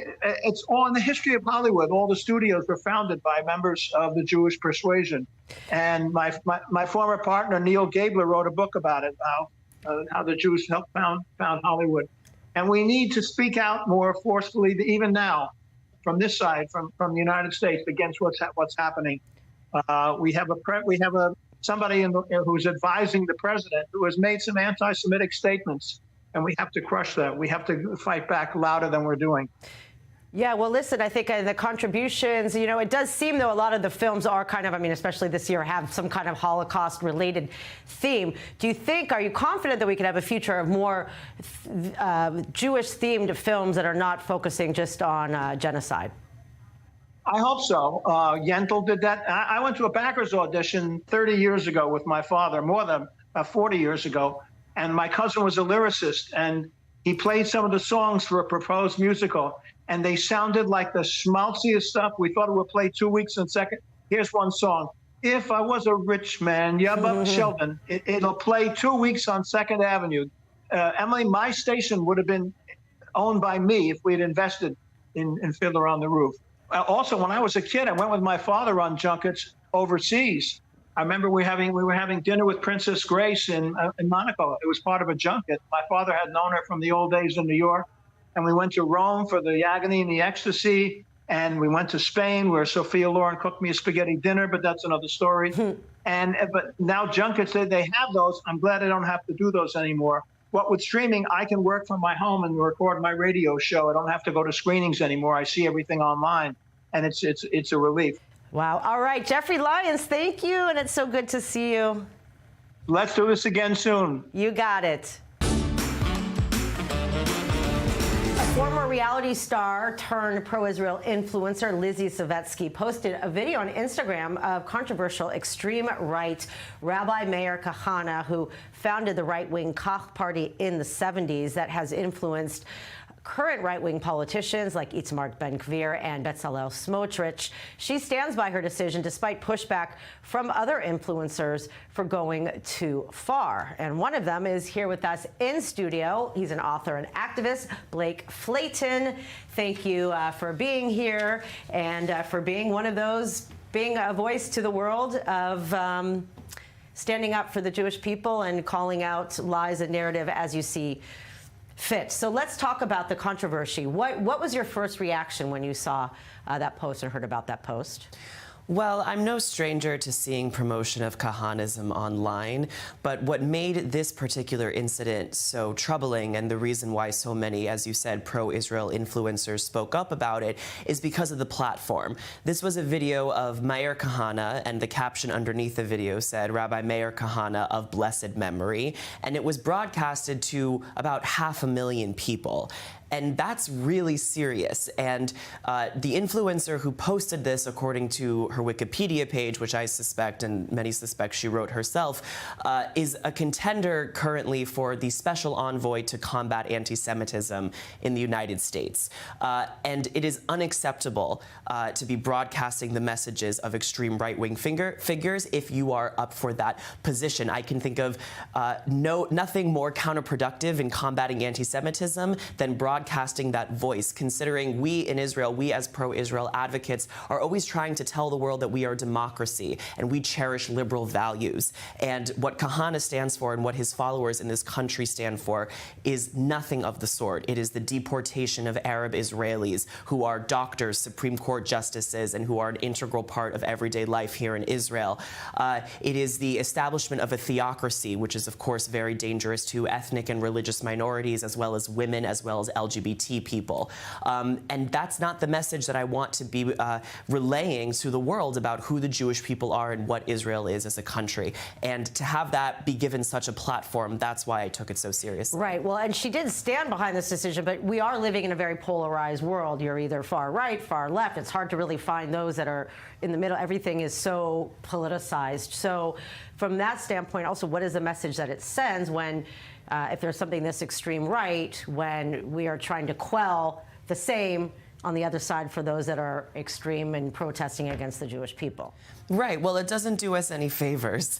Again, we are trying to tell the world that Israel is a free country, is a liberal country, and is a country where people experience freedom and can enjoy the values that those progressives and liberals in the West always say that they stand by. And to betray those values ourselves is not doing us any favors and is making our work in the pro-Israel advocacy space harder. I will also say that, you know, something troubling is the Jewish establishment in America constantly giving a platform to people who since October 7th have engaged in misleading or incendiary rhetoric in order to sort of boost their own image. The American Jewish organizations have reveled in hosting galas and fundraisers and events and giving a stage to people who simply have a lot of followers without really doing their due diligence to make sure that the message that they are conveying is effective and intellectual and also in line with where the large majority of Israelis are and the American Jewish community is. That means messages that are not extreme, messages that are not incitement to violence, that are not racist, and that are not regressive, because we are a people who value things like liberalism and tolerance. Right. Well, and trying to be a light upon nations. So you and others that are out there in that space, speaking truth, calling out things that are not truths or that are false or whatnot. What kind of influence? I mean, do we even know the ripple effect of all of those out there like you that are of your generation that are really taking to social media and putting a lot of content out there? Do you think we've been able to change anybody? We absolutely have. I know that for a fact. I mean, I am put in touch with people every day from all over America, from even all over Israel, and all over the world who thank me for what I'm doing, who thank my friends for what they're doing. And what really matters is the quality of the message. It's not about what products you market on your Instagram. It's not about how good you look in a photo shoot. It's about the effectiveness of the pro-Israel argument. And that effectiveness comes from explaining that Zionism is a progressive movement, that Zionism is in fact the most successful progressive movement. Certainly in the last 100 years, one could make the argument, and that Zionism stands for individual and collective freedom, and that means freedom for everybody living in Israel. And that also means standing up to anti-Semitism in America. But there are ways to stand up to anti-Semitism in America without pushing people into a corner and resorting to combative language and things of that nature. And that is definitely the fine line. So tell us about your new book with Emily Schrader, fellow influencer. 10 things everybody should know before they go to college. 10 things every Jew should know before every Jew they should go know. to college. Sorry, but it is for everybody. Everybody can read it. We see what's going on in the universities. Absolutely. So what are those 10 things? Just be careful. Oh wow! So it goes from the most detailed of issues, such as the United Nations and UNRWA and the inner workings of the Israeli military presence in the West Bank and Gaza. But it also goes to much broader issues, speaking about Jewish identity. Who are the Jewish people? What is Zionism? What is Israel? And what does the future look like for Jews in America and Israel and all over the world? And it is an illustrated guide that I think is essential reading for, again, as you said, everybody, but particularly Jewish young people who are entering university or at the university right now, who feel overwhelmed by the just barrage of lies and misconceptions that they're hearing about their people and the Jewish state. And that's, where I come from. That's my story. I decided to make Aliyah to Israel because of the anti-Semitism that I experienced as a left-wing progressive student on my college campus. And that motivated me to find the truth. And now I want to, and Emily and I both want to, make sure that others are better equipped than we were when we were on campus. Well, I think that's part of it, the American experience. It isn't necessarily, you don't experience, especially from cosmopolitan areas, the same extent of anti-Semitism. So now to go to a campus and have that without the tools, without going to the army first. I mean, these are 18-year-olds right out of college that are getting bullied, and how do you react? How do you respond? Yeah, you respond with facts and you respond with appropriate education, and it's crucial to make convincing arguments that are buttressed by information that is true, that is reasonable, that is knowledgeable. It's not effective to scream and cry and post videos of Mayor Kahana because you are frustrated, justifiably frustrated with the environment on campus and also in progressive left-wing spaces. You're not going to convince anybody with that sort of rhetoric or by propagating people who want to establish a theocracy in Israel and want to make life incredibly difficult for women, LGBT people, and ethnic and religious minorities in Israel. That is the reverse of what we need to be broadcasting to the world, that the Jews represent democracy, not just in Israel or in America, but throughout our entire history as a people. As long as we exist, so too exists the idea that people can be different. And that is a good thing. We value diversity. We value inclusion. And those are the values that we're willing to fight for, not just, against Hamas or against Hezbollah, but also in the UN, on the world stage, advocating for a more tolerant and pluralistic world, one that includes, of course, the Jewish right to self-determination. All right. Thank you very much, Blake Flayton. Thank you. Very nice to meet you, and keep fighting the good fight. Thanks. American featherweight fighter Bryce Mitchell has chosen to take to the sidelines in his Ultimate Fighting Championship match at the well-known Karate Combat 53. Mitchell was set to face Israeli MMA fighter Eli Barzilai, but just days before the event, he broke the news of his withdrawal. Earlier this year, Mitchell stirred controversy with comments about Adolf Hitler, stating that he believed the Nazi leader was a quote-unquote good guy. His remarks, which referenced fishing with Hitler despite the atrocities committed against 6 million Jews, drew backlash from the MMA community and beyond. Joining us now via Zoom is Eli Barzilai, Israeli MMA fighter. Thank you for being here. Much appreciated. Hey, thank you very much for having me. So you are very impressive. We know that MMA is not a sport for those faint at heart. First of all, tell us about how you have taken this far to really be competing against the best in the world, which is very impressive for an Israeli. So yes, I took it very, very serious. He's one of the best athletes in the world. Either I like him or not. He's one of the best. So of course I took it very serious, and I took a lot of risk too, because you're well known by his grappling, and I just wanted to show him the Jewish spirit, and to show him what it's all about. And I believe after the match, he was supposed to be much more humble and to apologize, but unfortunately he pulled out a couple of days before. Well, have you fought against him before? No, never. I never fought against him. So it's a goal, like he is that good that it is a goal of every fighter. I imagine very disappointing to find out where he really stands toward the Jewish people. Yeah, I mean that's I believe it's a goal of a lot of Jewish fighters, I would say. But of course the risk is high because he's very good too. But I believe the matchmakers saw this fight very close, and they believe it's gonna be a good fight. That's why they put me. That's why they matched this fight with me. But I do believe I will do very good with him. I might not be the favorite in this match, but I will believe I will do very, very good with him. Well, and you no doubt have a lot of heart.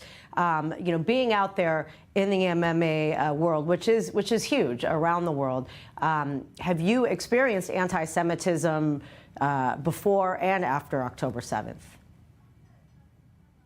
Yes, a lot, all the time. Especially online, like people sending me everyday messages, threatened messages about they're gonna kill me, and treating me, my family, and it's like that every day. But it's never face to face. People never come to me face to face and tell me all of that. It's more like online. Yeah, well, a lot of bullying. And what do you do? I mean, I guess, do you ignore it? How do you block these people? I mean, what could be done when you do have so many followers that are following you because of what you do, not because of what you represent as a Jew? Yeah, me, honestly, I don't care, but I have strong mentality. I know not everyone have this mentality. I wish. So personally, I don't care, because they're gonna keep watching me, and I'm gonna keep winning and raising the flag very high. So they can come with all the weight. They can still wake up for my fights, and they can still hope that I'm gonna lose each time, and they're gonna see me each time winning. So what I'm doing, I'm responding with my skills, and I'm winning the fights. I'm representing my country, and that's all what you can see. Well, it's so beautiful. We're looking at pictures now of you. I mean, seeing you after fights draped in the Israeli flag, it gives you chills to see that you are out there again in a sport that is not for the weak at heart. Yes, and when I'm gonna be around, no one gonna bully me. No one gonna bully anything that is around me. Face to face, it's different. I can. Online, it's different. I don't have a problem. I don't really have a problem with someone treating me online. But if it's face to face, it's different. And face to face, I will not let anyone to bully me, or my friends, or anyone from my country, only because it's Jewish or Israeli or whatever. Well, no one could really mess with you. I guess it's easier for them to bully you online, because if they were to be face to face, they would have no chance. You could just do one little thing, and that's So in a way, it's easier, like you said, to bully when there's no consequences face to face. These people probably would not do the same if they were standing in front of you, for sure. Yes, 100%. Yeah. Well, thank you, Eli Barzilai, and we're going to continue to fight for you to continue to succeed and make all of us proud. Thank you very much. Thank you for having me. I'm Israel Chai. I'm Israel Chai. And that is all for this week's episode of Jewish World Weekly. We sure hope you enjoyed it. I'm Emily Francis. Be sure to tune in again next week for another episode of Jewish World Weekly. And of course, tune in to I-24 News for extended broadcasts and top stories and headlines. Take care.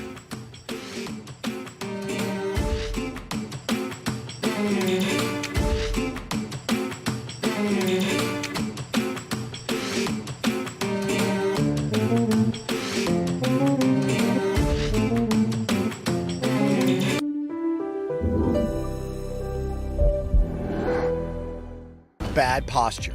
The ever-increasing hours we spend sitting, working, and even while trying to relax at home is twisting our vertebrae out of alignment and creating strain and pain on muscles, ligaments, and joints. A scientifically designed spine and back support device that uses precision biometric technology to perfectly align the back and spine for all-day comfort and support, creating perfect posture for your back every time you sit down. Now features extra-wide acupressure comfort pads as well as an extended height back panel for even more support, making it perfect for all body types.